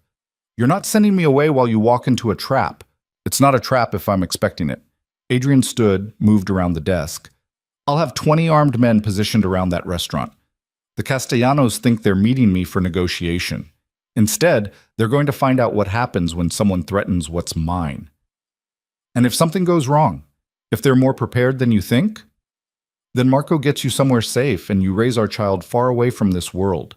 He cupped her face in his hands. I need to know you're protected, Valeria. I can't walk into this if I'm worried about you. She wanted to argue, to insist on staying by his side, but the hand she unconsciously placed on her stomach reminded her that she wasn't making decisions for just herself anymore. I hate this, she whispered. I know, but after tomorrow it's over. The Castellanos will understand that coming after my family costs more than they're willing to pay, and we can start building the life we should have had all along. A knock at the study door interrupted them. Maria's voice came through. Mr. Vercelli, there's a delivery for you. The courier insists on handing it to you personally. Adrian and Valeria exchanged glances. I didn't order anything, he said quietly, then raised his voice. Tell them to leave it with security downstairs. He says it's urgent, something about a gift from an old friend. Adrian's hand went to the gun at his waist. Stay here, he told Valeria, then called to Maria. Send him away. I'm not accepting deliveries today. But before Maria could respond, the apartment's power cut out, plunging them into darkness. Emergency lighting kicked in seconds later, bathing everything in an eerie red glow. That's not a coincidence, Marco said sharply from the laptop screen, now running on battery power. Adrian, you need to get Valeria out of there now. Adrian was already moving, grabbing Valeria's arm, pulling her toward the bedroom. The safe room. Behind the closet. What about you? I'll handle this. Go. But they'd barely made it to the hallway when the apartment door exploded inward with a deafening crash. Armed men in tactical gear poured through the opening, weapons raised, moving with professional precision. Adrian shoved Valeria behind him, his own gun drawn, but they were outnumbered and outpositioned. 5 men, all heavily armed, all trained. This wasn't a random attack. This was a military operation. Put the gun down, Vercelli, one of them said, his voice muffled by a mask. We're not here to kill you, yet. Then what do you want? To deliver a message. The lead man gestured, and 2 others grabbed Valeria before Adrian could react, yanking her away from him. She cried out, fighting against their grip, but they were too strong. Let her go. Adrian's voice was lethal, but the gun now pointed at Valeria's head stopped him from moving. The message is simple, the masked man continued. Dante Castellano sends his regards. Tomorrow night's meeting? Consider it canceled. He's decided to skip negotiations and move straight to the acquisition phase. If you hurt her, we're not going to hurt her. Not today, anyway. The man pulled out a phone, snapped a photo of Valeria being held at gunpoint. This is just a preview. A demonstration that we can get to your wife anytime, anywhere. Your fortress of a penthouse? Not so secure after all. How did you get past my security? Adrian's mind was clearly racing, trying to find an angle, an opportunity. You mean Carlos? He's currently taking a nap. Permanently. The casual mention of murder made Valeria's blood run cold. David Chen helped with the building's security systems. Turns out he's better at disabling them than installing them. And sweet Maria? She made sure we knew exactly when you'd be in the study, distracted by your little war council. Maria. The betrayal cut deep, even though Valeria had known it was possible. The woman who'd shown her kindness, who'd offered comfort during the loneliest times, all of it had been a lie. What does Dante want? Adrian asked, his voice controlled despite the rage Valeria could see burning in his eyes. Your territory, your operations, your empire. And in exchange, your wife and child live. The masked man moved closer. You have 24 hours to decide. Tomorrow night, 8 p.m., you're going to meet Dante at the location we specify. You're going to sign over everything you've built, and then you're going to disappear quietly, leaving New York and never coming back. And if I refuse? The gun pressed harder against Valeria's temple. Then we start sending you pieces of your family until you reconsider. Starting with the baby. Adrian's face went absolutely white, his control slipping for the first time. You're dead. All of you. Dante Castellano, everyone who works for him, everyone who's ever said his name, you're all dead. Big threats from a man with no leverage. The masked man gestured to his team. We're leaving now. Don't try to follow. Don't try anything heroic. We'll be watching. Every move you make, every call you place, we'll know about it. They backed toward the destroyed door, keeping their weapons trained on both Adrian and Valeria. When they reached the hallway, they shoved Valeria forward hard enough to send her stumbling into Adrian's arms, then disappeared into the building's stairwell. The moment they were gone, Adrian pulled out his phone, barking orders. Marco, they just hit the penthouse. 5-man tactical team. Professional operation. I need security sweeps of the entire building. I need to know how they got past our people. And I need to know where Dante Castellano is right now. Marco's voice came through, urgent. On it. Are you and Valeria okay? Physically, yes. But they made their point. Adrian held Valeria tight against him, and she could feel the tremor in his hands. Not fear, but barely contained rage. They can get to her whenever they want. Not if we move now. Get her to the compound, full lockdown protocol. I'll mobilize the team. Adrian pulled back to look at Valeria, checking her for injuries even though she hadn't been harmed. Did they hurt you? No, I'm okay. But she wasn't, not really. The fear still coursed through her veins, making her shake. Adrian, they killed Carlos, just like that. They talked about it like it was nothing. I know. His voice was hollow. This is my world, Valeria. This is what I tried to protect you from. This is why I pushed you away. Don't. She grabbed his face, forced him to look at her. Don't you dare use this to justify shutting me out again. We're in this together, remember? All the way. They threatened our baby. I know. Which means we end this. Not tomorrow night on Dante's terms, but now. On ours. Something shifted in Adrian's expression, the fear and rage crystallizing into cold, calculated determination. You're right. No more defense. No more waiting for them to make the next move. He pulled out his clean phone, made a series of rapid calls. Within minutes, plans were being set in motion. Security teams mobilizing, information networks activating, every resource Adrian had built over years of building his empire now focused on a single objective: destroying the Castellano family. Maria appeared in the doorway, her face pale, eyes wide with what looked like genuine fear. Mr.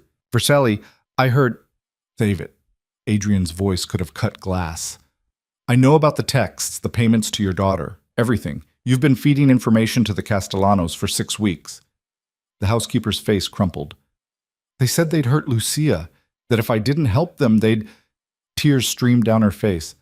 I didn't want to, Mr. Vercelli. I tried to just give them small things, nothing important. But they kept asking for more, threatening more, and I was so scared. Get out! Adrian's voice was flat. You have 5 minutes to leave this apartment. If you're still here when my security team arrives, you'll be arrested for conspiracy and espionage. Please, I never meant... 4 minutes. Maria fled, her sobs echoing through the apartment. Valeria felt a pang of sympathy despite everything. The woman had been caught between impossible choices, trying to protect her daughter. But that didn't change what she'd done, the betrayal that had put them all at risk. Do you think she was telling the truth? Valeria asked. About being forced? Probably. The Castellanos are good at finding leverage. Adrian moved to the windows, looking out at the city. They found Maria's weak point, her daughter, and exploited it. Same way they tried to exploit my love for you. Tried? I'm not negotiating with terrorists, and I'm sure as hell not signing over everything I've built. His reflection at the glass was hard, ruthless. but I'm going to make sure they never threaten you or our child again." Marco's voice came through the phone, which Adrian had set to speaker. "Boss, I've got locations on 3 of the 5 men who hit your place. Facial recognition from your building's cameras matched them to known Castellano enforcers. They're holed up in a warehouse in Red Hook. Send me the address. And Marco? I want them alive for questioning." "Understood. What about Dante?" "Let him think he's won. Let him think I'm scared considering his offer. Meanwhile, we're going to quietly dismantle every operation he has, turn his own people against him, and make him understand that coming after my family was the last mistake he'll ever make. That's going to take more than 24 hours. Then he can wait." Adrian's smile was vicious. "Let him sit in his little meeting tomorrow night, waiting for me to show up and surrender. Instead, I'll be systematically destroying everything he's built." Valeria listened to them plan, watched Adrian transform from worried husband back into the ruthless crime boss who'd built an empire. This was the man his enemies feared, the strategist who thought 10 moves ahead, the leader who commanded absolute loyalty. But she also saw the way his hand shook slightly when he looked at her, the fear that flickered in his eyes before the cold mask slipped back into place. He was terrified of losing her, of losing their child, and that fear was going to fuel a war. "What do you need me to do?" she asked when Marco had disconnected to start mobilizing resources. Adrian turned to her. "I need you safe. The compound, full security, no arguments. I can help. You can protect our child." His voice softened. "Valeria, I can't fight this war if I'm worried about you. Please, let me do what I need to do knowing you're somewhere they can't reach you." She wanted to argue, wanted to stand beside him through whatever came next. But the reality was that she'd be a liability in an armed conflict, a distraction Adrian couldn't afford. "Fine," she agreed, "but you check in every 4 hours, and the moment this is over, you come back to me." "Deal." He pulled her close, kissed her forehead, her cheeks, finally her lips, a kiss that tasted like promises and desperation. "I love you. I never stopped loving you, and I never will." "Then come back to me." She kissed him again. "Come back to us." Within the hour, Marco arrived with a full security detail. The building's compromised security team had been replaced, the dead guard's body removed quietly, the damage to the penthouse door already being repaired. Adrian's world moved with efficient brutality, cleaning up violence like it was just another Tuesday.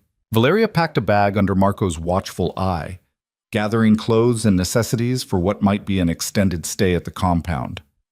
As she moved through the penthouse, she tried not to think about what Adrian was planning, what violence would be necessary to end this threat. But she couldn't stop her mind from going there. Carlos was already dead. How many more would die before this was over? What price would Adrian pay to keep her safe? "Mrs. Vercelli, we need to move," Marco said gently. "Boss wants you on the road before dark."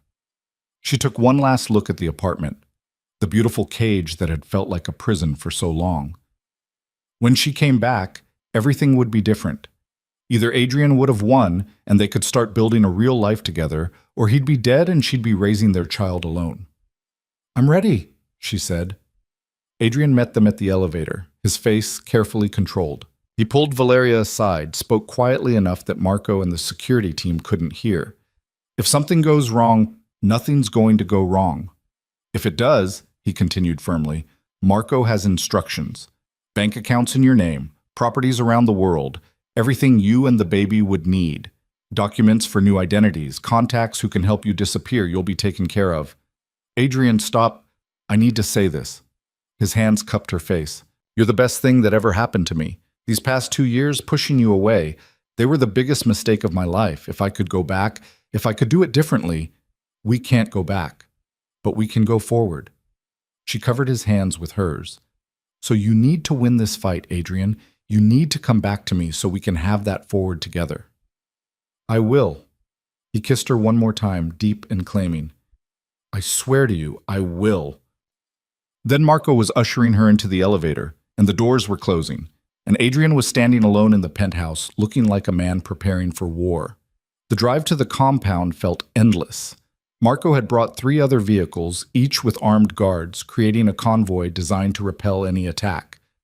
They took a circuitous route through Connecticut, changing highways multiple times to ensure they weren't followed. Valeria sat in the back of the armored SUV, one hand on her stomach, trying not to think about Adrian facing down the Castellano family alone, trying not to imagine all the ways this could go wrong. "He'll be okay," Marco said, as if reading her thoughts. "I've known Adrian for 15 years. I've seen him handle situations that should have killed him 10 times over. He's smart, he's ruthless, and he's fighting for you. That makes him more dangerous than Dante Castellano could possibly understand. He's one man against an entire family. He's one man with an empire behind him. And more importantly, he's got something worth fighting for now. That changes everything." They arrived at the compound as night fell. The mountain fortress lit up like a beacon in the darkness. The security team had been reinforced. She counted at least 20 guards, all heavily armed, all positioned strategically around the property. Inside, the warm great room felt less comforting than it had before. Now it just felt like a very nice prison, gilded bars designed to keep her safe while Adrian fought battles she couldn't see. Her clean phone buzzed with a message. "Arrived safely at command center. Operations beginning now. I love you." She typed back, "Stay safe, come home to us." The response was immediate, always. Valeria settled into the master suite, trying to find ways to pass the time. She tried reading, watching television, anything to distract her mind from imagining what Adrian was doing. But every hour that passed felt like an eternity. At midnight, her phone buzzed again. First operation successful. Castellano warehouse in Red Hook secured. 2 enforcers in custody being questioned. Relief flooded through her. He was okay. He was winning. At 4 a.m. Second target acquired. Dante's drug operation in Queens shut down. Assets seized. At 8 a.m. Financial accounts frozen. 3 more Castellano properties under our control. Dante's starting to realize he made a mistake. The messages continued throughout the day, each one marking another victory in Adrian's systematic destruction of the Castellano operations. It was brutal, efficient, and utterly ruthless, exactly what she'd expect from the man who'd built an empire from nothing. But there was still no word about Dante himself. The architect of this entire nightmare remained free, somewhere in the city, watching his power crumble. At 6 p.m., 36 hours after the attack on their penthouse, Valeria's phone rang. Not a text, an actual call. She answered immediately. "Adrian? It's over." His voice sounded exhausted but triumphant. "Dante Castellano just surrendered himself to me. He's agreed to leave New York permanently, dissolve his operations, and transfer everything to neutral parties. In exchange, I'm letting him and his brothers live." "You're letting them live?" She was surprised. She'd expected Adrian to demand blood for blood. "Killing them would start a war with Victor Castellano, and I don't need that. Not now, not with a family to protect." He paused. "Dante learned his lesson. He understands what happens when you threaten what's mine. That's enough. When are you coming back?" "Tomorrow. I need to finalize some things, make sure the surrender terms are ironclad. But then I'm coming home to you." Home. The word carried weight it never had before. "I'll be waiting," Valeria said. "Valeria, there's something else." Adrian's voice shifted, became uncertain in a way she'd never heard. "When this is all over, when things are safe, I want to do this right. The marriage, the family, all of it. I want us to start over, build something real." "We already are," she said softly. "Every day we choose each other, we're building something real. I love you. I love you too. Now finish what you started and come home." She hung up, pressed the phone to her chest, and finally let herself cry. Tears of relief, of fear released, of hope for the future they might actually get to have. Outside the window, dawn was breaking over the mountains, painting the sky in shades of gold and pink. A new day. A new beginning. And somewhere in New York City, Adrian Vercelli was finishing a war so that their family could finally have peace. Adrian arrived at the compound just before sunset the following day, and Valeria knew the moment his car pulled through the gates. She'd been watching from the window for hours, unable to focus on anything else, her entire body tense with anticipation and residual fear. When he walked through the door, she saw immediately that the war had taken its toll. Dark circles shadowed his eyes, his jaw was covered in 2 days of stubble, and there was a cut above his left eyebrow that hadn't been there before. But he was alive, whole, and when his eyes found hers across the room, the relief in them mirrored her own. "Hi," he said, the simple word carrying the weight of everything they'd been through. Valeria closed the distance between them, launching herself into his arms with enough force to make him stagger back. He caught her easily, holding her so tight she could barely breathe, his face buried in her hair. "You came back," she whispered against his chest. "I promised you I would." His voice was rough, exhausted. "It's over, Valeria. Really over. Dante signed everything this morning. He and his brothers are leaving New York tonight, permanently. Their operations have been dissolved. Their people absorbed into neutral territories. They'll never threaten us again." She pulled back enough to see his face, her fingers gentle as they traced the cut above his eyebrow. "What happened here?" "One of Dante's enforcers got lucky with a bottle before I got unlucky with my fist." A ghost of a smile crossed his face. "You should see the other guy." "Adrian?" "I'm fine. Tired, but fine." He kissed her forehead, then her nose, then finally her lips. A kiss that started gentle, but deepened into something desperate. Two people who'd come too close to losing everything, finding reassurance in each other's touch. When they finally broke apart, both breathing hard, Adrian rested his forehead against hers. "I need to shower, sleep for about 12 hours, and then we need to talk, really talk, about everything."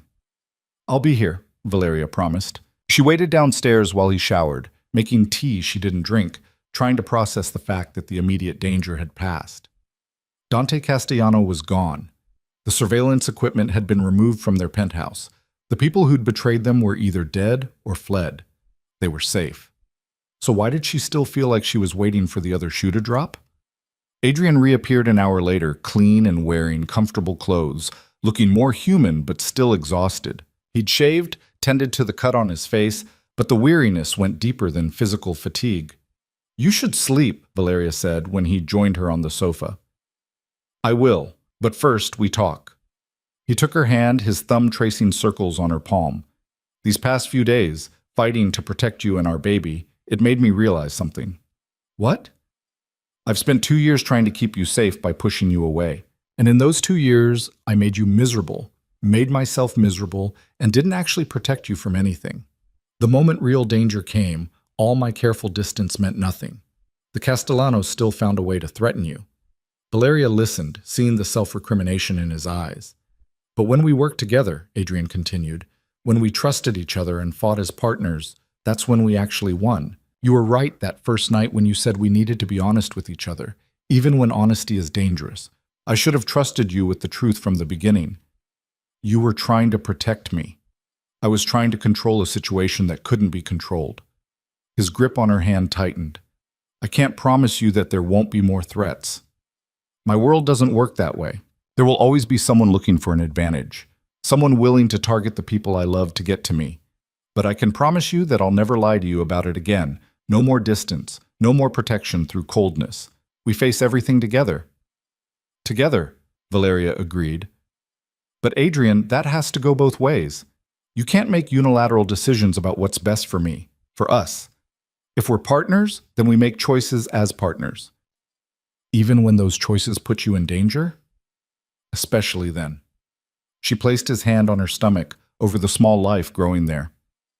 "Our child is going to grow up in your world whether we like it or not. They'll inherit your enemies along with your empire. We can't protect them from that reality by pretending it doesn't exist.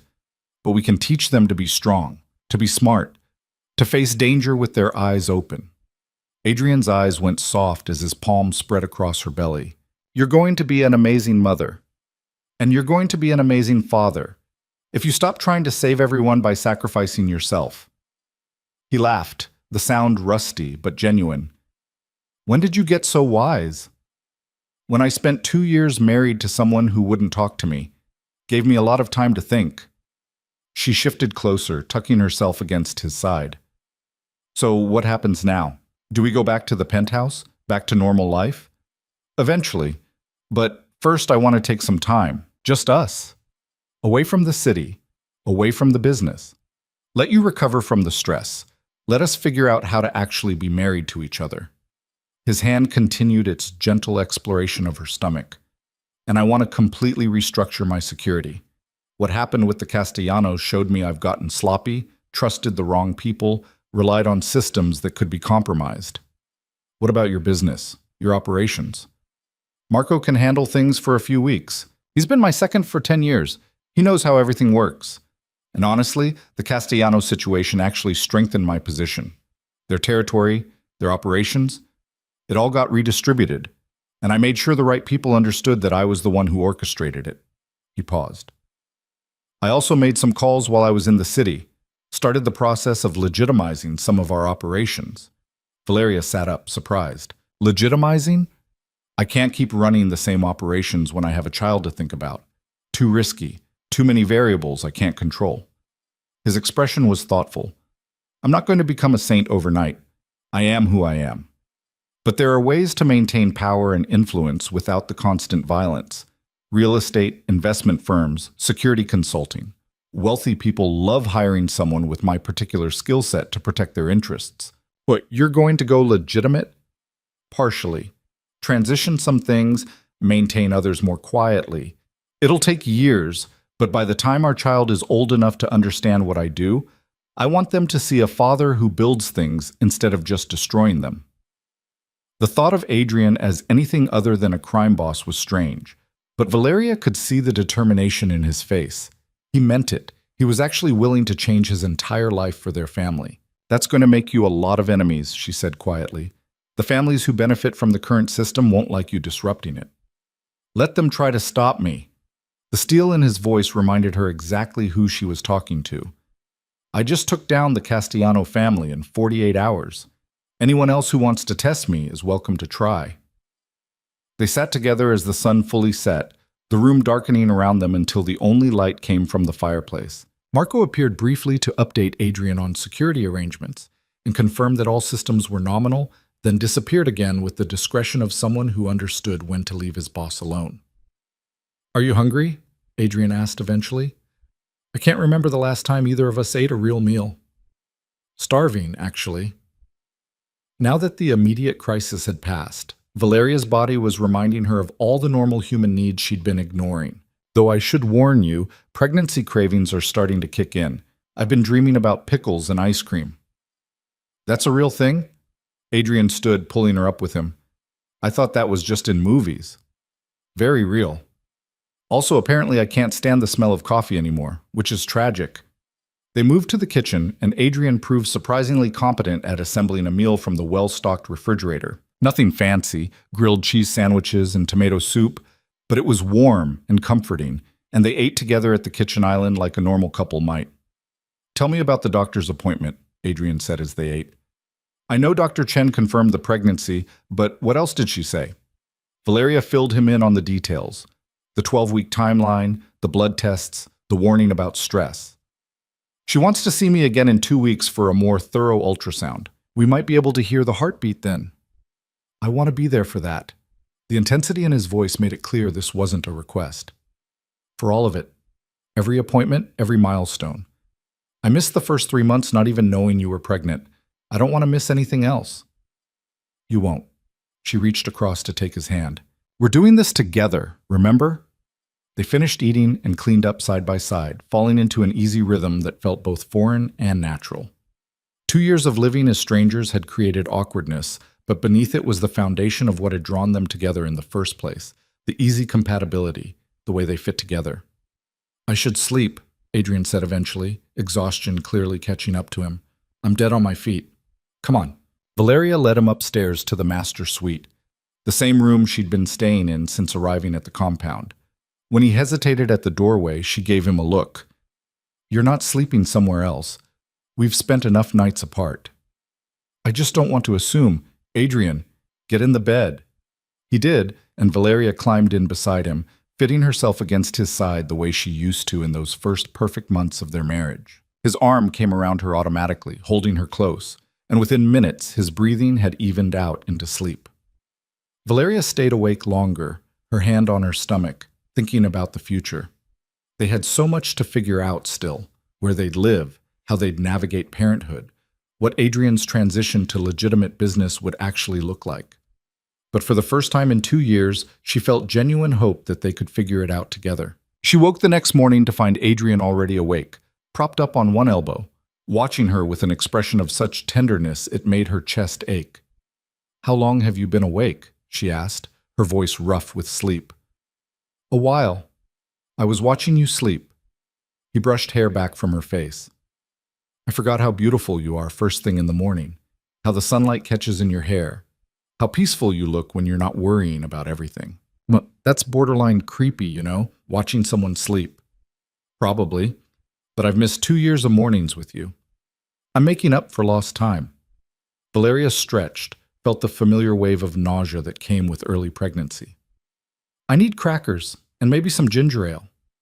"I'll get it." Adrian was up immediately, heading downstairs and returning minutes later with both items plus some fruit. Dr. Chen said small, frequent meals help with morning sickness. "You actually listened to her instructions?" "I listened to everything, took notes." He settled back into bed beside her, watching as she nibbled crackers until the nausea subsided. "I've also been reading about pregnancy. Did you know the baby's heart started beating at 6 weeks? And right now, at 12 weeks, they're about the size of a plum?" The image of Adrian Vercelli, ruthless crime boss, reading pregnancy books was both adorable and surreal. "You've been researching." "Of course I have. I need to know what's happening, what to expect, how to help you." He placed his hand on her stomach again, that gesture already becoming familiar. "This is the most important thing I've ever done. I'm not going to mess it up by being unprepared." "Adrian, there's no way to prepare for parenthood. Everyone just figures it out as they go." "Then I'll figure it out better than everyone else." The determination in his voice made her smile. This was the same intensity he brought to everything. If Adrian Vercelli was going to be a father, he was going to be the best father possible, even if he had to read every parenting book ever written to do it. They spent the morning in comfortable domesticity, eating breakfast, taking a walk around the compound's grounds, talking about everything and nothing. Adrian showed her the security improvements he'd already ordered, the additional safeguards being installed. Valeria told him about Sophie's reaction when she'd finally been able to call her best friend and explain everything. "She wants to visit," Valeria said as they walked through the forest surrounding the property. "Once we're back in the city, she says she needs to see for herself that you're actually acting like a decent husband now." "She never liked me much, did she?" "She watched me cry over you for 2 years. Of course she didn't like you." Valeria squeezed his hand. "But she'll come around, especially once she sees that you're serious about making this work." "I am serious." Adrian stopped walking, turned to face her fully. "Valeria, I know I have a lot to prove. 2 years of hurt doesn't disappear overnight, but I'm going to spend the rest of my life making sure you never doubt that you're loved, that you're cherished, that you're the most important thing in my world." "You and our baby," she corrected gently. "You and our baby," he agreed. "My family. Everything else, the business, the power, the money, it's all meaningless if I don't have you." They returned to the house for lunch, and Valeria noticed Adrian fielding calls from Marco throughout the day. Business continuing, the empire running smoothly, even without his constant oversight. It was proof that he could step back, could delegate, could create space for a life beyond the organization. That evening, as they sat by the fireplace after dinner, Adrian brought up something Valeria had been wondering about. "I've been thinking about the penthouse," he said, "whether we should go back there at all." "What do you mean?" "That place has bad memories now. The surveillance, the attack, 2 years of us barely speaking to each other. Maybe we should start fresh somewhere new. A real home, not just an expensive showpiece." Valeria considered this. The penthouse was beautiful, but he was right. It represented everything that had been broken between them.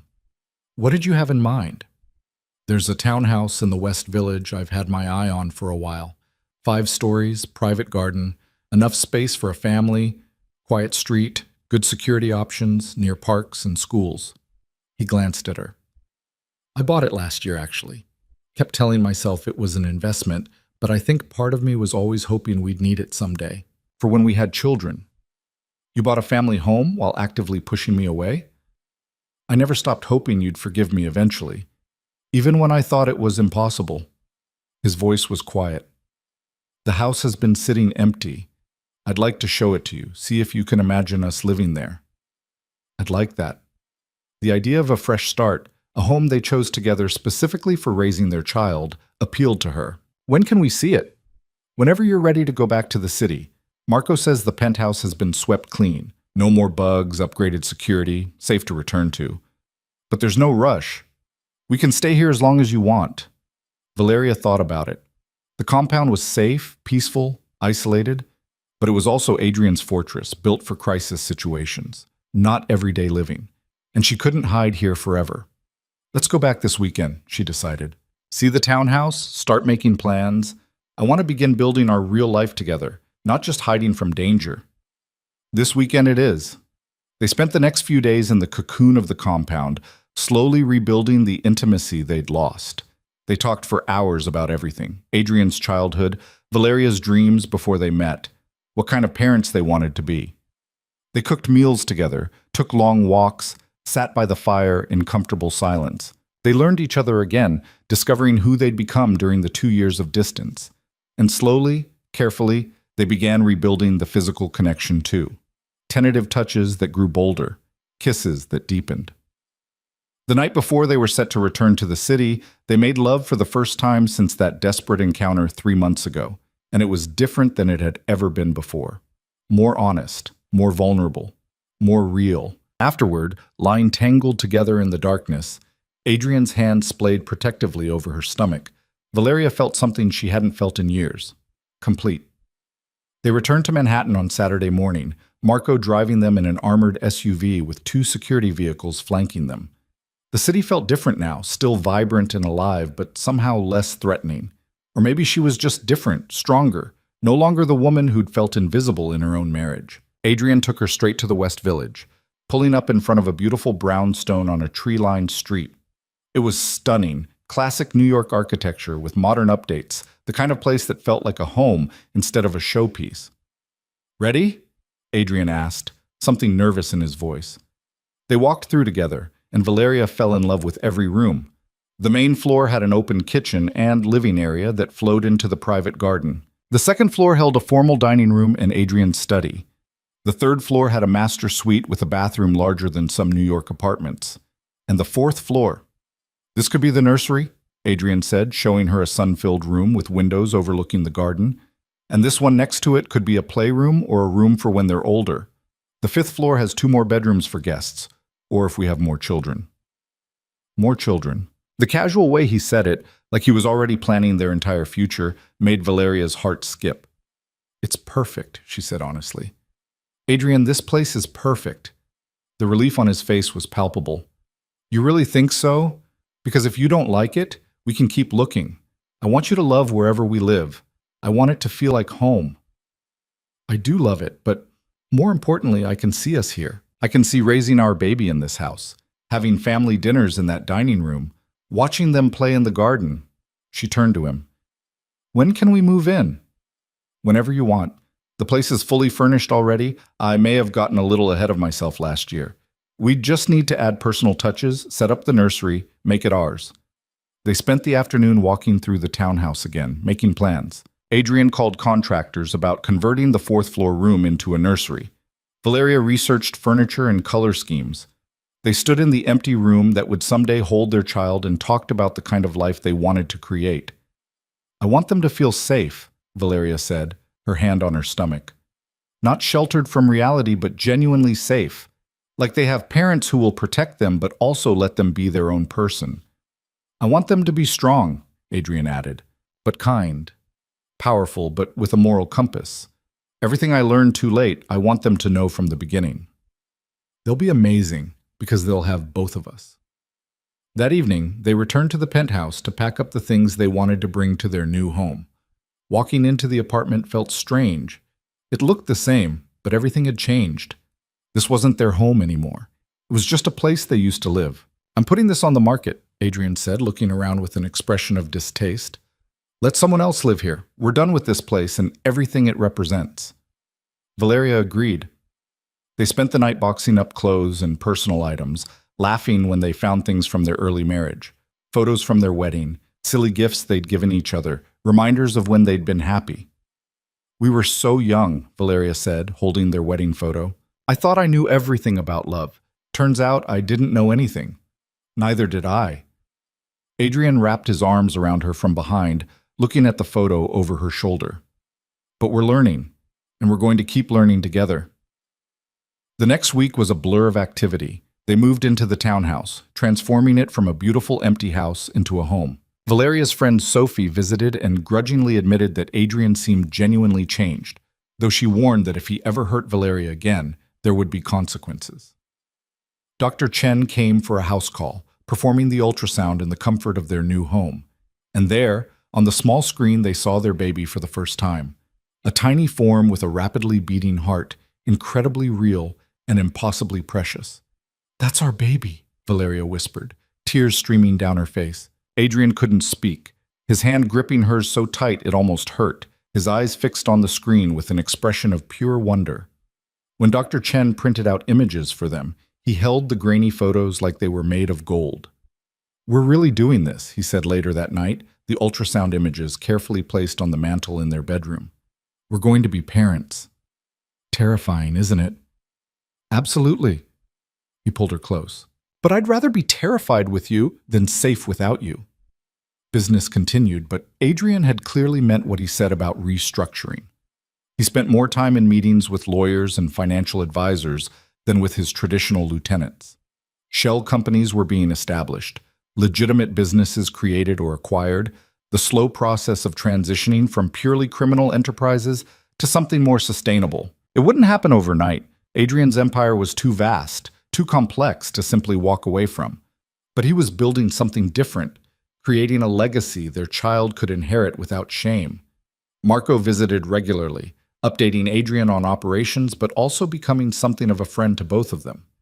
He'd been horrified by the Castellano situation, had personally hunted down David Chen, and ensured the false identity tech consultant would never work again. The loyalty he showed to Adrian extended to Valeria and their unborn child, and she found herself trusting the gruff lieutenant. One evening, about 3 weeks after they'd moved into the townhouse, Valeria was in the nursery room they'd begun decorating. She'd picked a soft sage green for the walls, with white furniture and accents of natural wood. It was coming together beautifully, transforming from empty space into a place ready to welcome new life. Adrian found her there, standing in the middle of the room with her hand on her stomach, which was just beginning to show a small bump. "What are you thinking about?" he asked. "Everything. How much has changed in just a few weeks? How I went from planning to leave you to planning a nursery with you." She turned to face him. "I'm happy, Adrian. For the first time in years, I'm genuinely happy." "So am I." He crossed to her, pulled her into his arms. "I was thinking we should take a trip before the baby comes. Somewhere warm, somewhere we can just be together without any pressure or stress." "Where did you have in mind?" "I have a house in the Caribbean, private island, completely secure, just us and a small staff. We could spend a couple weeks there, really relax before everything changes when the baby arrives." The idea was tempting.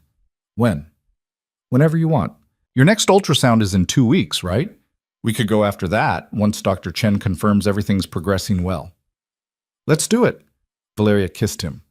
"A baby moon before we become actual parents." They planned the trip over the following days, Adrian arranging every detail with his usual precision. The island home had apparently been in his family for years, a place his father had used for truly private meetings. Now it would be where Adrian and Valeria spent their last weeks as just the two of them. The second ultrasound confirmed that everything was progressing perfectly. Their baby was growing on schedule, healthy and active. And this time, the ultrasound tech was able to give them information they'd been waiting for. "Do you want to know the sex?" she asked. Valeria looked at Adrian, saw the same anticipation she felt mirrored in his eyes. "Yes," they said simultaneously. The tech smiled. "Congratulations, you're having a daughter." A daughter. Valeria's hand flew to her mouth, tears springing to her eyes. Adrian's expression went soft in a way she'd never seen before. Wonder and fear and love all mixed together. "A girl," he whispered. "We're having a girl." In the car ride home, Adrian was quieter than usual, his hand resting on Valeria's small bump. "What are you thinking?" she asked. "That I'm going to have a daughter who'll inherit my eyes and your stubbornness and probably wrap me around her little finger from day one." He smiled, but there was concern there too. And that I need to make absolutely sure the world I'm leaving for her is better than the one I inherited. You're already doing that. I need to do more. His jaw set with determination. I want her to be proud of her father, not ashamed. I want her to grow up strong and safe, and knowing she's loved unconditionally. She will, because she'll have both of us showing her that every single day. They flew to the Caribbean the following week, just the two of them, and a pilot Adrian trusted. The island was everything he'd promised. Pristine beaches, crystal clear water, a beautiful house designed for privacy and comfort. A small staff maintained the property, but gave them space, appearing only when needed. For 2 weeks, Adrian and Valeria existed in a bubble outside the real world. They spent mornings on the beach, afternoons exploring the island, evenings watching the sunset from their private deck. They talked about names for their daughter, about parenting philosophies, about their hopes and fears for the future. I want to name her after someone strong, Valeria said one evening as they watched stars emerge in the darkening sky. Someone who overcame obstacles and didn't let the world define her. What about Isabella? Adrian suggested. It means devoted to the divine. And Isabella of Castile was one of the most powerful rulers in history. Isabella Vercelli. Valeria tested it, liked the way it sounded. It's beautiful, strong but elegant. Like her mother. They made love often during those 2 weeks, reconnecting physically in ways they'd lost during their separation. Adrian was endlessly fascinated by the changes in Valeria's body, the way her breasts had grown fuller, the small bump of her belly, the way she seemed to glow with an inner radiance. "You're so beautiful like this," he murmured one night, his hands exploring her curves, carrying our daughter, building our family. "Even with stretch marks starting?" Valeria asked, self-conscious about the faint lines appearing on her stomach. "Especially with them. They're proof that you're creating life. They're perfect." On their last night on the island, they had dinner on the beach, a table set up in the sand, candles flickering in the warm breeze, the ocean providing a gentle soundtrack. As they finished eating, Adrian pulled out a small box. "I know we're already married," he said, opening it to reveal a stunning ring. Not the simple band he'd given her at their wedding, but something more elaborate, a diamond surrounded by smaller stones in a vintage setting. "But I want to do this right this time. No secrets, no distance, no protection through coldness. Just two people choosing each other, honestly and completely." He knelt in the sand, taking her hand. "Valeria Romano Vercelli, will you marry me again? Will you build a life with me, raise our daughter together, and let me spend every day proving that you're the best thing that ever happened to me?" Valeria was crying, laughing, overwhelmed by the gesture. "Yes, yes, of course, yes." He slipped the ring onto her finger beside the original band, then stood to kiss her as waves lapped at the shore and stars wheeled overhead. They flew back to New York the next day, tanned and relaxed and more united than they'd ever been. The townhouse welcomed them home, and Valeria realized with surprise that it truly felt like home now. Not just a beautiful house, but the place where they were building their life together. Over the following weeks, they settled into a rhythm. Adrian continued transitioning his business operations, spending less time on criminal enterprises and more on legitimate ventures. Marco reported that the restructuring was going smoothly, that the other families were watching carefully but not interfering. Adrian's handling of the Castellano situation had sent a clear message. He was still dangerous, still someone to be respected and feared. Valeria's pregnancy progressed beautifully. The morning sickness faded, replaced by the second trimester energy everyone had promised. She started preparing the nursery in earnest, picking out furniture and decorating with an excitement she'd never expected to feel. Sophie became a regular visitor, bringing baby clothes and advice, and gradually warming to Adrian as she saw how devoted he was to Valeria. Other friends followed, people Valeria had drifted away from during the lonely years of her marriage, and the townhouse filled with life and laughter. One evening in late autumn, when Valeria was almost 6 months pregnant and showing noticeably, she found Adrian in his study looking at financial reports. "What are you working on?" she asked, settling into the chair across from his desk. "Finalizing the transfer of our offshore accounts into legitimate trusts. Making sure everything is properly documented so that when Isabella inherits, it's all clean." He looked up. "I'm also establishing a foundation." using some of the wealth I've accumulated over the years to actually do good. Education programs, support for families affected by violence, that kind of thing. Valeria was touched. That's beautiful, Adrian. It's practical. I can't undo all the harm I've caused over the years, but I can try to balance the scales a little. He came around the desk to kneel in front of her chair, his hands on her swollen belly. I want Isabella to inherit more than just money and property. I want her to inherit a legacy of someone who changed, who tried to be better. Their daughter kicked against his palm as if in agreement, and Adrian's face lit up with that expression of wonder that appeared whenever he felt their baby move. She's strong, he said, already making her presence known. Takes after both of us. As the months progressed toward Valeria's due date, they finalized preparations. The nursery was complete, a beautiful sage green room with a white crib, a comfortable rocking chair, shelves already filling with books Adrian had been buying. Dr. Chen had them on speed dial, ready to attend the birth whenever Isabella decided to make her appearance.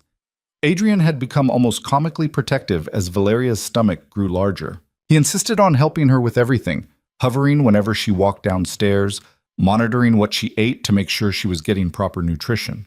It was endearing and occasionally annoying, but Valeria understood the fear beneath it.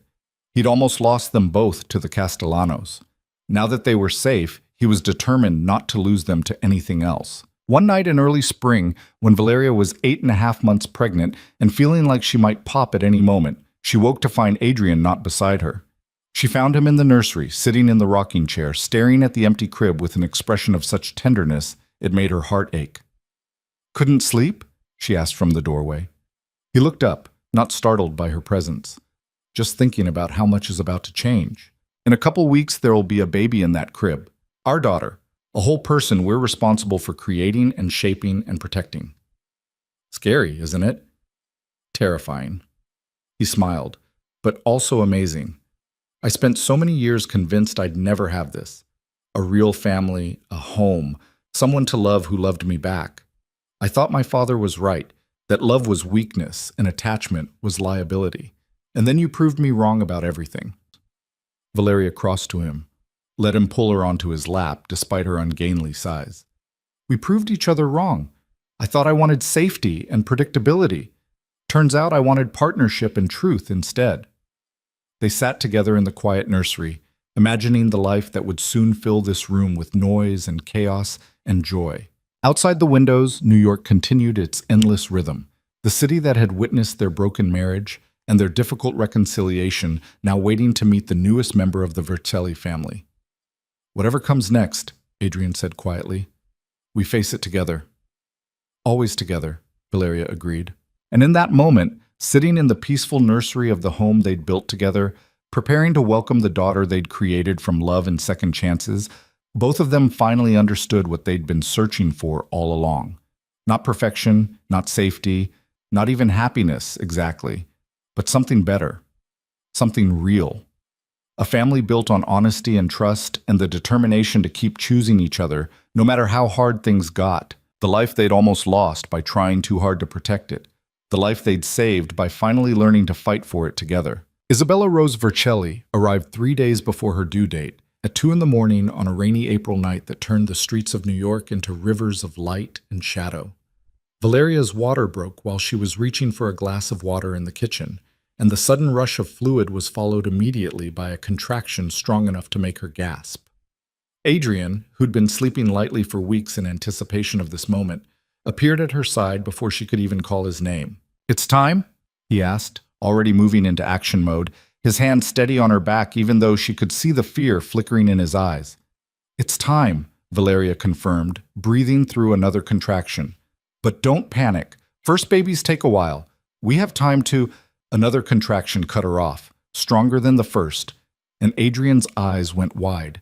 That was less than 2 minutes between contractions. That's not normal for early labor. "Since when are you an expert?" "Since I read 12 books on childbirth and memorized every possible complication." He was already calling Dr. Chen, giving her rapid updates while simultaneously helping Valeria toward the door. "She says we need to get to the hospital now. Some babies come fast."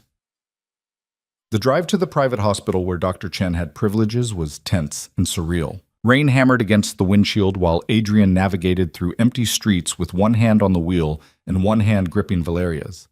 Marco had materialized from somewhere. Apparently he'd been stationed nearby for exactly this scenario, and drove while Adrian sat in the back with Valeria, timing contractions that were now coming every 90 seconds. "This is happening too fast," Valeria panted, fear creeping into the excitement. "Something's wrong." "Nothing's wrong," Adrian said firmly, though his voice was tight with worry. "Some labors just progress quickly. Dr. Chen will be there. Everything's going to be fine."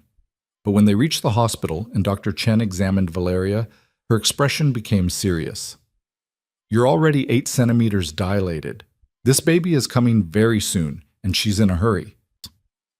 The next hour was a blur of pain and pressure, and Adrian's voice in her ear, steady and calm, even when Valeria was certain she was going to break in half.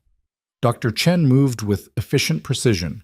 Nurses appeared and disappeared, and through it all Adrian never left her side, letting her crush his hand during contractions, wiping sweat from her forehead, murmuring encouragement. "I can't do this," Valeria gasped during a particularly brutal contraction. "It's too much. I can't." "Yes, you can." Adrian's face filled her vision, his dark eyes fierce and certain. "You're the strongest person I know. You survived 2 years married to an idiot who didn't know what he had. You faced down crime bosses and death threats. You can do this." "That's different. This is just another battle, and you've never lost a battle in your life." He pressed his forehead to hers. "Our daughter is almost here, Valeria. Just a little longer." "Doctor." Chen's voice cut through the haze. "Valeria, on the next contraction I need you to push." What followed was the hardest physical work of Valeria's life, pushing through pain that seemed impossible to endure, drawing on reserves of strength she didn't know she had. Adrian counted through each push, his voice the anchor that kept her grounded when the pain threatened to sweep her away completely. And then, after what felt like both hours and seconds, a different sound filled the room, the sharp, indignant cry of a newborn baby. "She's here," Dr. Chen said, and suddenly there was a tiny, perfect human being on Valeria's chest, red-faced and screaming and absolutely beautiful. "Your daughter." Valeria looked down at Isabella Rose Vercelli and felt her entire world reorganize around this 7-pound miracle. Dark hair plastered to a perfectly round head, eyes squeezed shut against the brightness of the world, tiny fists waving in outrage at being ejected from her warm cocoon. "Hi, baby girl," Valeria whispered, tears streaming down her face. "Hi, Isabella. We've been waiting for you." She looked up to share the moment with Adrian and found him frozen, staring at their daughter with an expression of such overwhelming emotion that it transformed his entire face. The ruthless crime boss had vanished completely, replaced by a man utterly undone by love. "Adrian?" Valeria said softly. He reached out with shaking hands, touching Isabella's tiny fingers with a reverence usually reserved for sacred things. When their daughter's hand closed reflexively around his finger, Adrian made a sound somewhere between a laugh and a sob. "She's perfect," he whispered. "Valeria, she's absolutely perfect."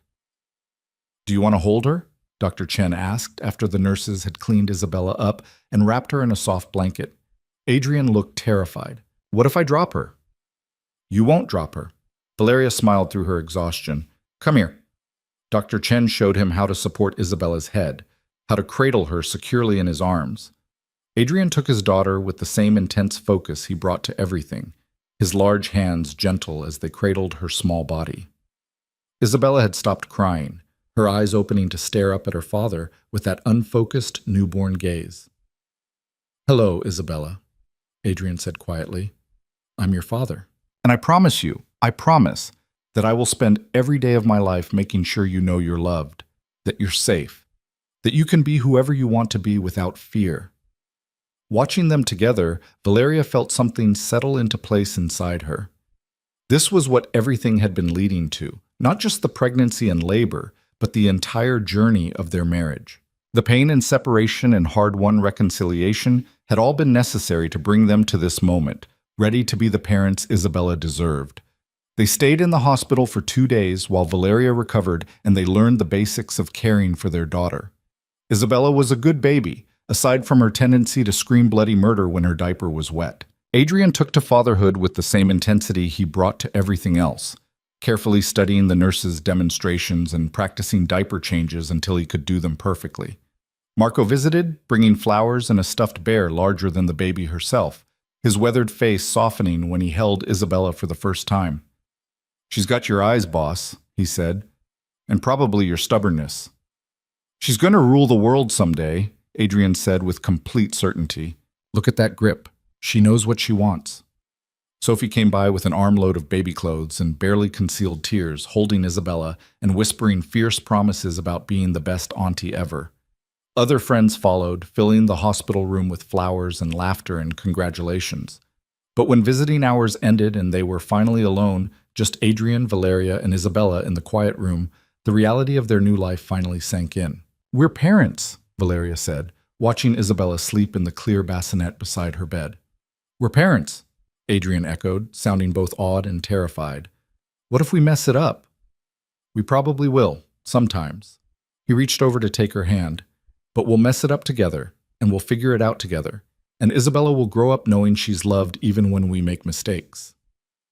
Taking Isabella home was both exciting and nerve-wracking. The townhouse had been prepared for weeks, but somehow the presence of an actual baby made everything feel different. The nursery they'd so carefully decorated now held a real child. The quiet home they'd built together was about to become much noisier.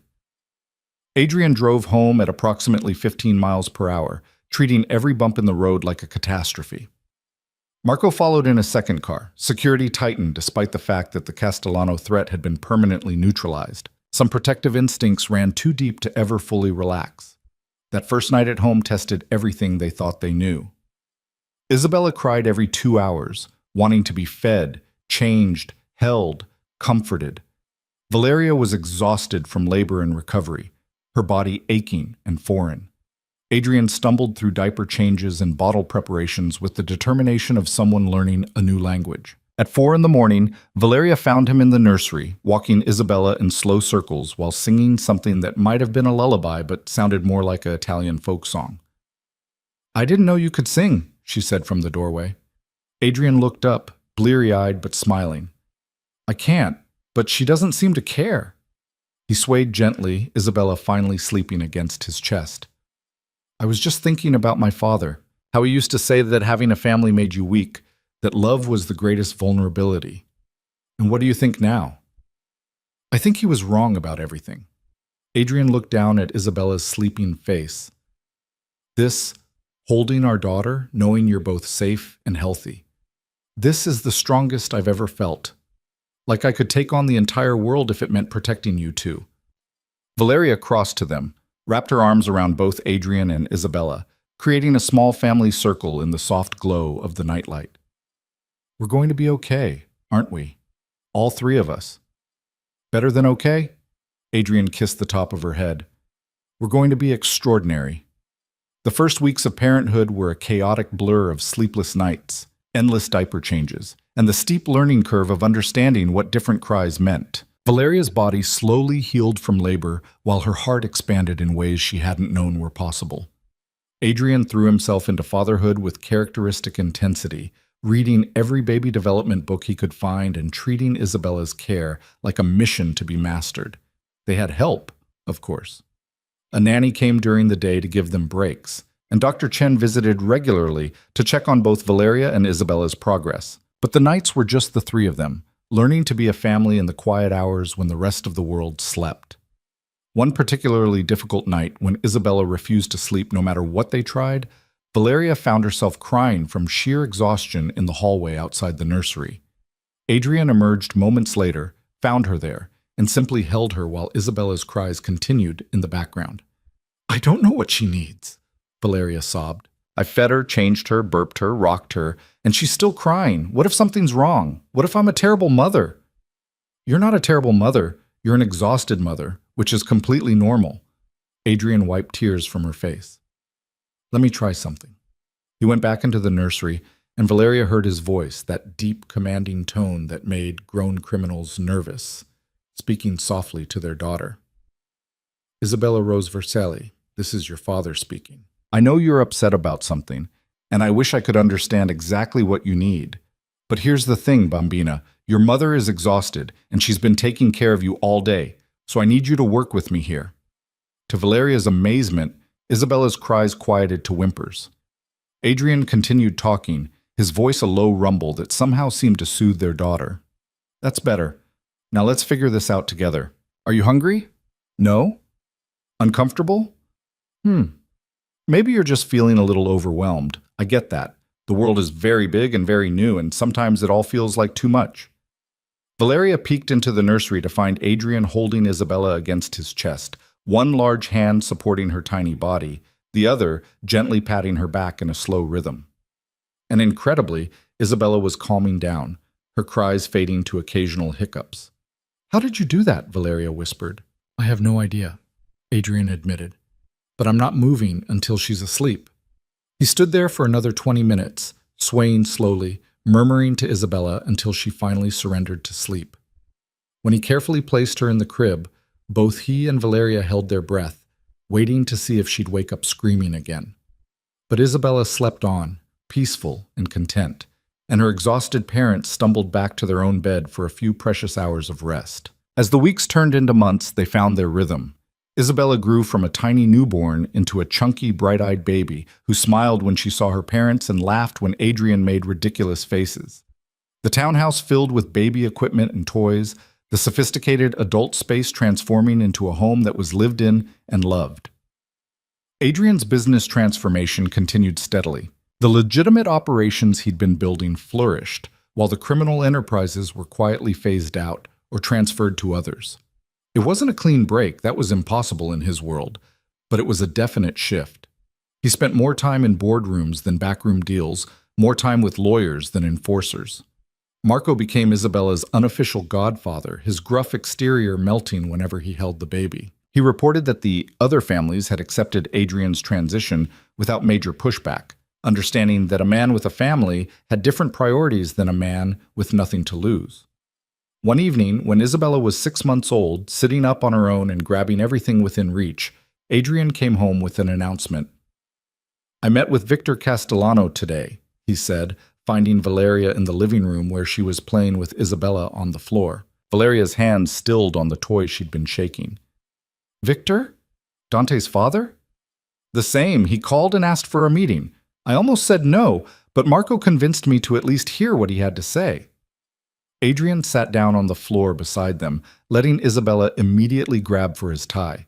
"Victor is dying, has maybe 2 months left, and he wanted to apologize for what Dante did, for the threat against you and Isabella."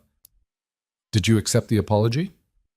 "I told him that his son made a mistake that cost him everything, his territory, his operations, his future in New York. That was consequence enough." Adrian gently extracted his tie from Isabella's grip, only to have her grab his finger instead.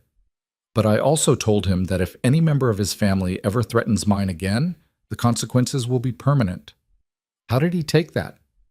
"He said he understood, that he'd made similar threats when he was in my position, building his empire, protecting his family. He actually seemed—" Adrian paused, searching for the word. "Sad. Like he was looking at me and seeing what he used to be before the violence and power took everything that mattered." Valeria understood the implication. "You're afraid of becoming him." "Every day. I look at Isabella and I think about the world I'm leaving for her. The enemies I've made, the violence I've been part of, the darkness in my past that might touch her future." He picked up their daughter, holding her close. "Victor's youngest son tried to kill his father's rival's family. That's the legacy of this life. Violence passing from generation to generation, children growing up to repeat their parents' mistakes." "But you're changing that," Valeria said firmly. "You're building something different for Isabella. Not just money and power, but actual businesses, foundations that help people. You're breaking the cycle." "I hope so." Adrian kissed Isabella's head, breathing in that perfect baby smell. "I want her to be proud of her father, not afraid of him, not ashamed of him. Proud." Isabella responded by grabbing Adrian's nose and squealing with delight, and the heavy conversation dissolved into laughter as their daughter demanded attention. The months continued to pass in the beautiful chaos of raising a child. Isabella hit every milestone with enthusiasm, rolling over, crawling, pulling herself up on furniture.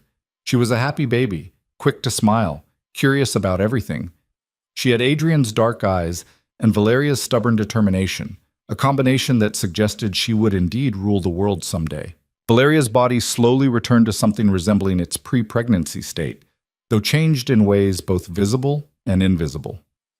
The stretch marks Adrian had called perfect remained, silvery lines mapping the journey of creating life.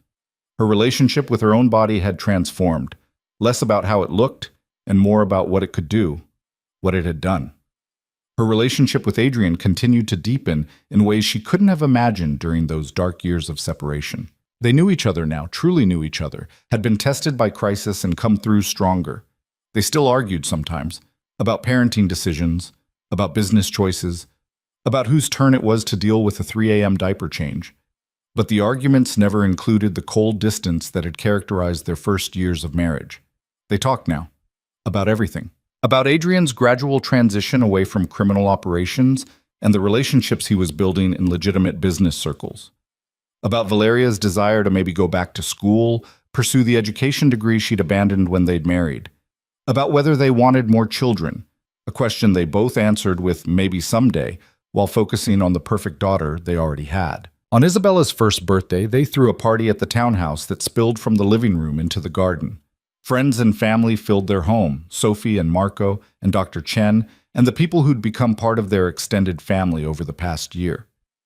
Isabella sat in her high chair, wearing a ridiculous frilly dress Valeria had found, cake smeared across her face, shrieking with joy at all the attention. Adrian stood beside Valeria, his arm around her waist, watching their daughter destroy her birthday cake with enthusiastic determination. "This time last year, you were in labor," he said quietly, cursing at me between contractions. "I believe I told you this was all your fault and I was never letting you touch me again." "You did. Very specifically, multiple times," he smiled. "And yet, here we are." "Here we are," Valeria agreed, leaning into him. "With a 1-year-old who has your stubbornness and my lack of patience. We're in trouble when she's a teenager. We'll handle it together, just like we handle everything else." Later that night, after the guests had left and Isabella was asleep in her crib, exhausted from all the excitement, Adrian and Valeria stood in the nursery doorway watching their daughter sleep. "I've been thinking about something," Adrian said. "About what happens next, long term." "What do you mean?" "By the time Isabella is old enough to understand what I do, I want to be completely legitimate. No criminal operations, no questionable activities, just businesses that I can explain to her without shame." He turned to face Valeria. "Which means I need to accelerate the transition, make harder choices, probably burn some bridges with people who've been useful to me over the years." "That sounds dangerous." "Less dangerous than having Isabella grow up and discover her father runs a criminal empire." His voice was firm. "I'm 36 years old. I have maybe 20 years of active work left before I should probably retire. I want to spend those 20 years building something I can hand to her with pride, not guilt." Valeria considered this. "What would that look like?" "The Vercelli Foundation expanding, doing real good in communities that need it. The real estate portfolio growing through legitimate acquisitions. The security consulting firm serving corporations and wealthy families. The investment funds operating legally and ethically." He ran a hand through his hair. "It means walking away from probably 60% of my current operations, taking a massive financial hit, making enemies of people who've relied on those operations. But keeping your soul," Valeria finished, "and giving Isabella a father she can be proud of." "Exactly." She turned to face him fully. "Then do it. Whatever you need to do, however hard it is, do it. Because you're right. Isabella deserves to grow up knowing her father is someone who builds things, not destroys them. It's going to take years. There's no quick way to untangle everything. We have years." Valeria took his hand, "and we'll face them together, just like we've faced everything else." Over the next 3 years, Adrian systematically dismantled the criminal side of his empire. It was delicate, dangerous work. Convincing or forcing longtime associates to take over operations he was abandoning, negotiating treaties with rival families, ensuring that his withdrawal didn't create a power vacuum that would lead to violence.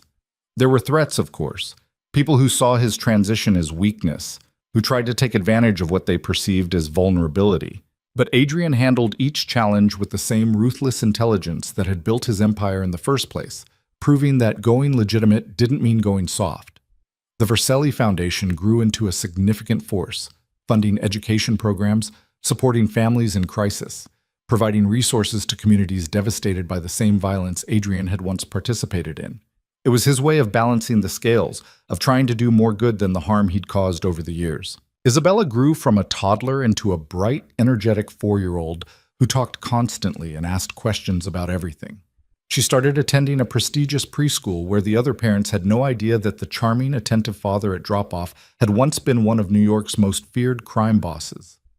She looked like both her parents, Adrian's dark eyes and hair, Valeria's bone structure and smile, but her personality was entirely her own, confident without being arrogant, curious without being reckless, kind but capable of standing up for herself.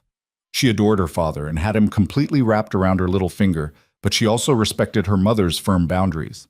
Valeria had gone back to school when Isabella turned 2, pursuing her teaching degree part-time while managing their home and occasionally helping with foundation work. It was exhausting but fulfilling, giving her an identity beyond wife and mother, allowing her to build toward her own future. Their marriage continued to strengthen through the years. They'd learned how to fight fairly, how to apologize sincerely, how to support each other through stress and exhaustion and the endless chaos of raising a child. The passion that had drawn them together in the beginning had matured into something deeper, partnership built on respect and trust, and the determination to keep choosing each other every single day. On their 7th wedding anniversary, Adrian surprised Valeria with a trip back to the Caribbean island where they'd spent their baby moon. Isabella stayed with Sophie for the weekend while they flew south to the private paradise where they'd reconnected years before. Walking on the beach at sunset, Valeria realized how much had changed since their first visit to this place. Then, she'd been pregnant and uncertain, tentatively rebuilding trust with a man who'd broken her heart. Now she was confident and secure, married to someone who'd proven his commitment through action, not just words. "What are you thinking about?" Adrian asked, his hand warm in hers. "How far we've come. How different everything is from those first terrible years. Do you ever regret it? Staying with me instead of leaving like you'd planned?" Valeria stopped walking, turned to face him. The sunset painted the sky in brilliant oranges and pinks, the same colors that had surrounded them when he'd proposed on this beach years ago. "Not once," she said honestly. "It was hard, rebuilding what was broken. But Adrian, what we have now, this marriage, this family, this life we've built together, it's stronger than anything we could have had if we hadn't gone through all that pain. We earned this, we fought for it, and that makes it mean something." He pulled her close, kissed her with the kind of passion that still made her pulse race, even after 7 years together. "I love you. I loved you when I was too much of a coward to show it, and I love you now when I finally know how to do it right. I love you too, all of you, the darkness and the light, the crime boss and the businessman, the fierce protector and the gentle father, every part of you." They made love that night in the beach house, reconnecting in the way they'd learned to over the years, with honesty and passion and the deep familiarity of two people who knew each other's bodies as well as their hearts.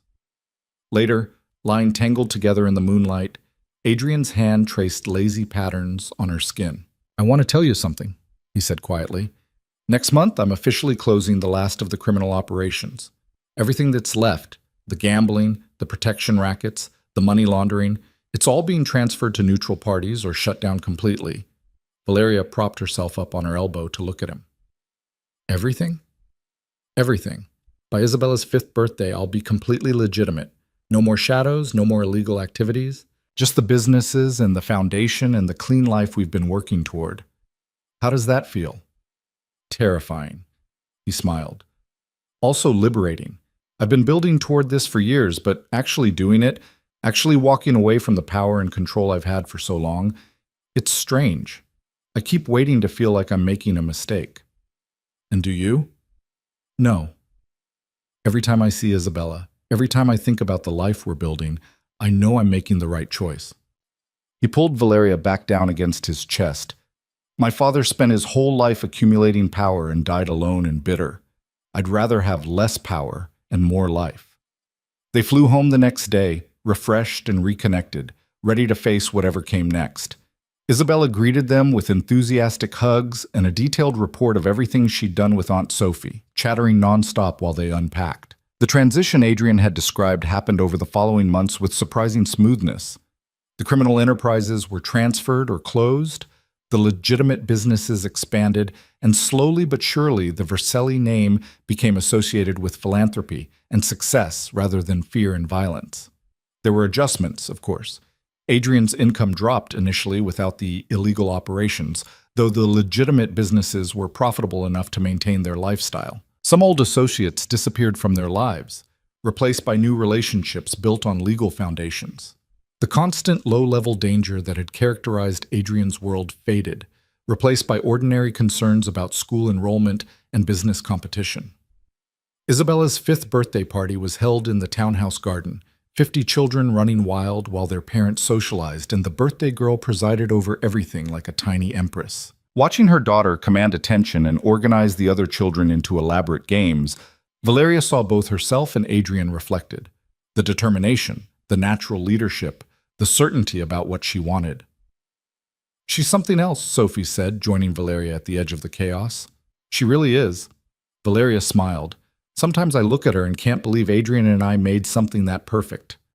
"You made something perfect by figuring out your own mess first," Sophie corrected. "I'll never forget those first 2 years of your marriage. Watching you slowly disappear into loneliness nearly killed me. But look at you now. Happy, whole, thriving.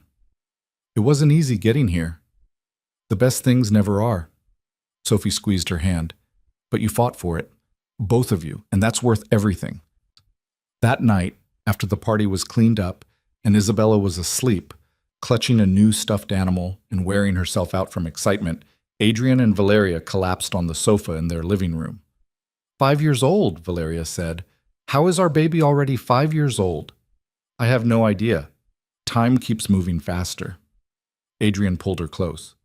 "Before we know it, she'll be in college." "Don't. I can't think about that yet." He laughed, then grew more serious. "I made the final transfer today. The last operation closed and documented. As of 5 p.m. this afternoon, I am officially, completely, 100% legitimate." Valeria sat up to look at him. "How does it feel?" "Lighter.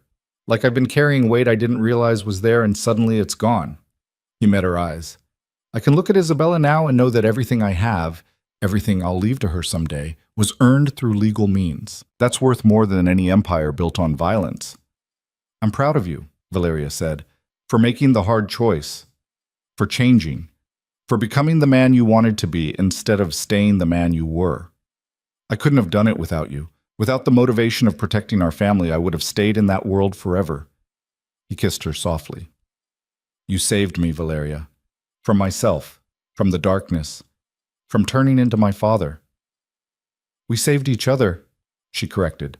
"I was disappearing into loneliness and you were drowning in fear. We pulled each other out." They sat together in comfortable silence, listening to the quiet sounds of their home, the hum of the refrigerator, the distant traffic, the peaceful breathing of their sleeping daughter upstairs. This was what they'd fought for. Not perfection, not a life without problems, but a real partnership built on honesty and trust. A family that could face challenges together. A future built on legitimate foundations instead of criminal enterprises. The years continued to unfold in a rhythm of ordinary joy and occasional challenge. Isabella started elementary school and thrived, making friends easily and showing an aptitude for both academics and leadership. Adrian's legitimate businesses flourished, proving that he was just as skilled at legal empire building as he'd been at illegal operations. The foundation expanded its reach, touching lives in communities across the city and eventually across the country. Valeria completed her teaching degree and took a part-time position at a local school, finding fulfillment in shaping young minds the way she'd once dreamed of doing.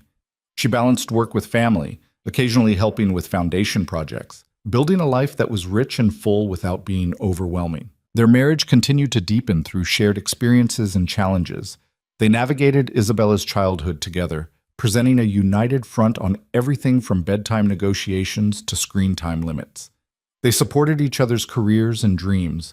They made time for each other despite busy schedules, protecting their relationship with the same fierce determination they brought to protecting their daughter. When Isabella turned 8, Valeria found out she was pregnant again, a surprise that sent both her and Adrian into a brief panic before settling into excitement. Isabella was thrilled at the prospect of being a big sister, immediately claiming the spare bedroom next to hers for the new baby.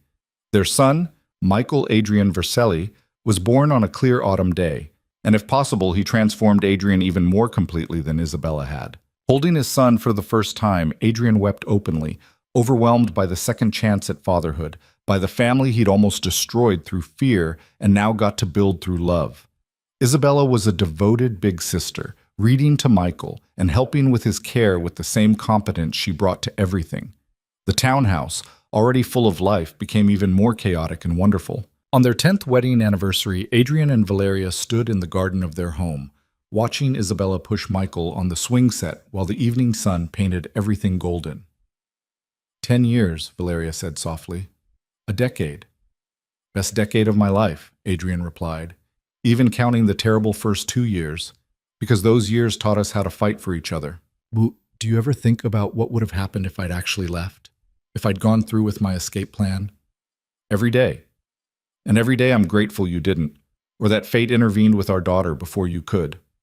He turned to face her.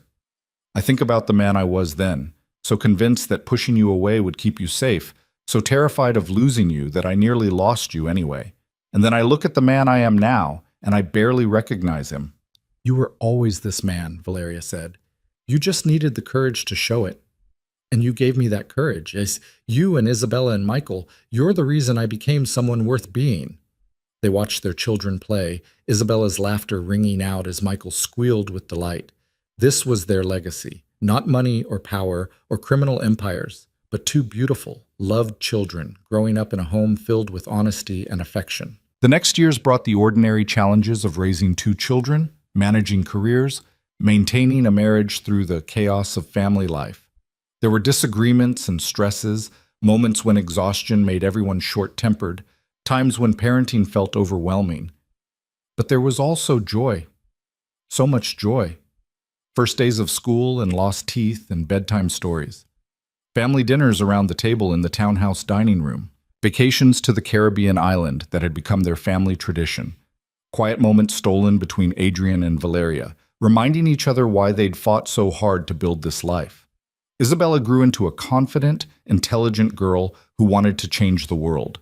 Michael became a sweet, thoughtful boy who adored his big sister and showed early signs of his father's strategic mind. Both children knew they were loved unconditionally, knew that their parents were partners who respected each other, knew that family meant standing together through everything. Neither child knew the full truth about their father's past. That would come later, when they were old enough to understand the complexity of redemption and change. For now, they knew Adrian as a businessman who ran successful companies and a foundation that helped people, a father who showed up for every school event and read bedtime stories and taught them to be strong but kind. On Isabella's 13th birthday, Adrian found himself watching his daughter hold court at her party, surrounded by friends, completely at ease in her own skin. She looked so much like Valeria at that age, beautiful and confident and utterly herself. She's going to be fine, Valeria said, joining him. I can see you worrying about teenage years and boys and all the things that could go wrong, but Isabella is smart and strong. We raised her right. I know, I just remember being 13 and knowing everything and being completely wrong about most of it. Then we'll be here to help her navigate when she's wrong, the same way we navigate our own mistakes. Valeria slipped her hand into his. We're not perfect parents, but we're honest ones, and we love our children fiercely, and that's enough. Michael appeared at their side, tugging on Adrian's sleeve. Dad, can we go swimming tomorrow? Isabella says she'll teach me to dive. Of course we can, Adrian said, ruffling his son's hair. Anything you want. As Michael ran off to tell his sister, Valeria laughed. You're such a pushover with them. I know, I can't help it. They asked me for something, and I remember growing up with a father who was cold and distant and demanding, and I just want to give them everything he never gave me. As long as everything includes boundaries and discipline along with love and support. It does. I promise. I may be a pushover, but I'm not raising spoiled brats. They stood together, watching their children, surrounded by the life they'd built from broken pieces and second chances. The townhouse around them was filled with memories. First steps taken, words spoken, tears dried, laughter shared. Every room held a story of their family becoming itself. That night, long after the party ended and both children were asleep, Adrian and Valeria sat in their bedroom, the same room where they'd made love and fought and cried and laughed over 13 years of marriage. "Do you remember the night we met?" Adrian asked. "You served me coffee and made some smart remark about me looking too serious. And you asked when my shift ended, completely confident I'd say yes." Valeria smiled at the memory. "I thought you were arrogant." "I was arrogant. I was also completely smitten with you from the first moment. We've come a long way from that coffee shop." "We have." He pulled her close. "Through darkness and light, crisis and calm, mistakes and redemption. And I'd do it all again, every painful moment, because it led us here." "To a life neither of us could have imagined," Valeria agreed. "To a family we almost didn't get to have." "To each other," Adrian finished. "Against all odds, despite all my mistakes, we found our way to each other." They made love that night with the familiarity of 13 years together and the passion of two people who never stopped choosing each other. Afterward, lying in each other's arms, Valeria felt the same completeness she'd discovered the night Isabella was born, the sense that this was exactly where she was meant to be. The years that followed brought Isabella's high school graduation, her acceptance to Columbia University, her transformation from girl to young woman who carried herself with confidence and purpose. Michael grew into a thoughtful teenager who played piano and volunteered at the Foundation's community programs. The townhouse saw celebrations and sorrows, victories and setbacks, the ordinary chaos of a family living fully. Adrian's businesses continued to thrive, his reputation as a savvy but ethical businessman growing. The Foundation became his true legacy, touching thousands of lives through education programs, family support services, and community development. He transformed from one of New York's most feared crime bosses into one of its most respected philanthropists, and nobody except those who'd known him before could reconcile the two identities. Valeria became a master teacher, beloved by students and respected by colleagues, finding ways to reach children who struggled the way she'd once struggled. She balanced work with family, occasionally writing articles about education policy, slowly building her own influence and impact. Their marriage weathered everything life threw at it: financial pressures when investments went wrong, health scares that reminded them of mortality, the natural tensions of raising teenagers. But they'd learned how to fight fairly, how to apologize sincerely, how to forgive completely. The foundation they'd built on honesty and trust held firm through every storm. On their 20th wedding anniversary, Adrian surprised Valeria with a renewal of their vows. Not a big ceremony, just family and close friends gathered in their garden, the same place where they'd watched their children play for 2 decades. Isabella and Michael stood beside them as Adrian took Valeria's hands and spoke words he'd written himself. 20 years ago, I married you thinking I knew what love was. I was wrong. Love isn't about protection through distance or sacrifice without communication. Love is showing up every day, even when it's hard. It's choosing honesty over comfort, partnership over control, growth over stagnation. His voice was steady, his eyes never leaving hers. You taught me what real love looks like. You showed me that strength comes from vulnerability, that power comes from partnership. You gave me a family I didn't know I needed and a life I didn't know I deserved. For 20 years, you've been my partner, my conscience, my home, and I promise you 20 more, and 20 after that, for as long as we both live. Valeria's own vows were equally heartfelt, speaking of the journey they'd traveled together, the darkness they'd survived, the light they'd found. When they kissed, Isabella and Michael cheered, and their gathered friends applauded, celebrating not just an anniversary, but a marriage that had survived everything and emerged stronger. That night, alone in their bedroom after the celebration ended, Adrian and Valeria stood at the window looking out at the garden where their children had grown up. 20 years, Valeria said. We made it. We made it, Adrian agreed, through everything, and we're still making it. Do you ever wonder what your father would think, if he could see you now? Sometimes. I think he'd be confused by the choices I've made, the legitimacy, the family focus, the foundation helping people he would have exploited. But I also think maybe he'd be proud, in his own way. Proud that I built something that will outlast me, that I broke the cycle of violence he was trapped in. You broke more than one cycle, Valeria pointed out. You broke the cycle of loveless marriages, of distance and fear. Our children will grow up knowing that partnership and honesty are possible, that love can survive crisis. That's a legacy worth more than any empire. Because of you. Adrian turned to face her. I was on a path to becoming my father, powerful, feared, alone. You changed that trajectory. You loved me enough to demand better, to refuse to accept my excuses, to insist on real partnership. We changed each other, Valeria corrected.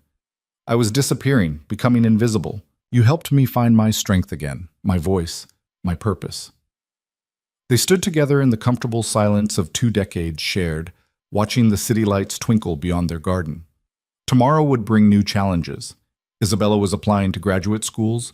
Michael was navigating his junior year of high school. The foundation was expanding into new territories. Life would continue in all its messy, beautiful complexity. But tonight was just for them. For celebrating 2 decades of marriage that had started in love, nearly died in fear, and been reborn in truth.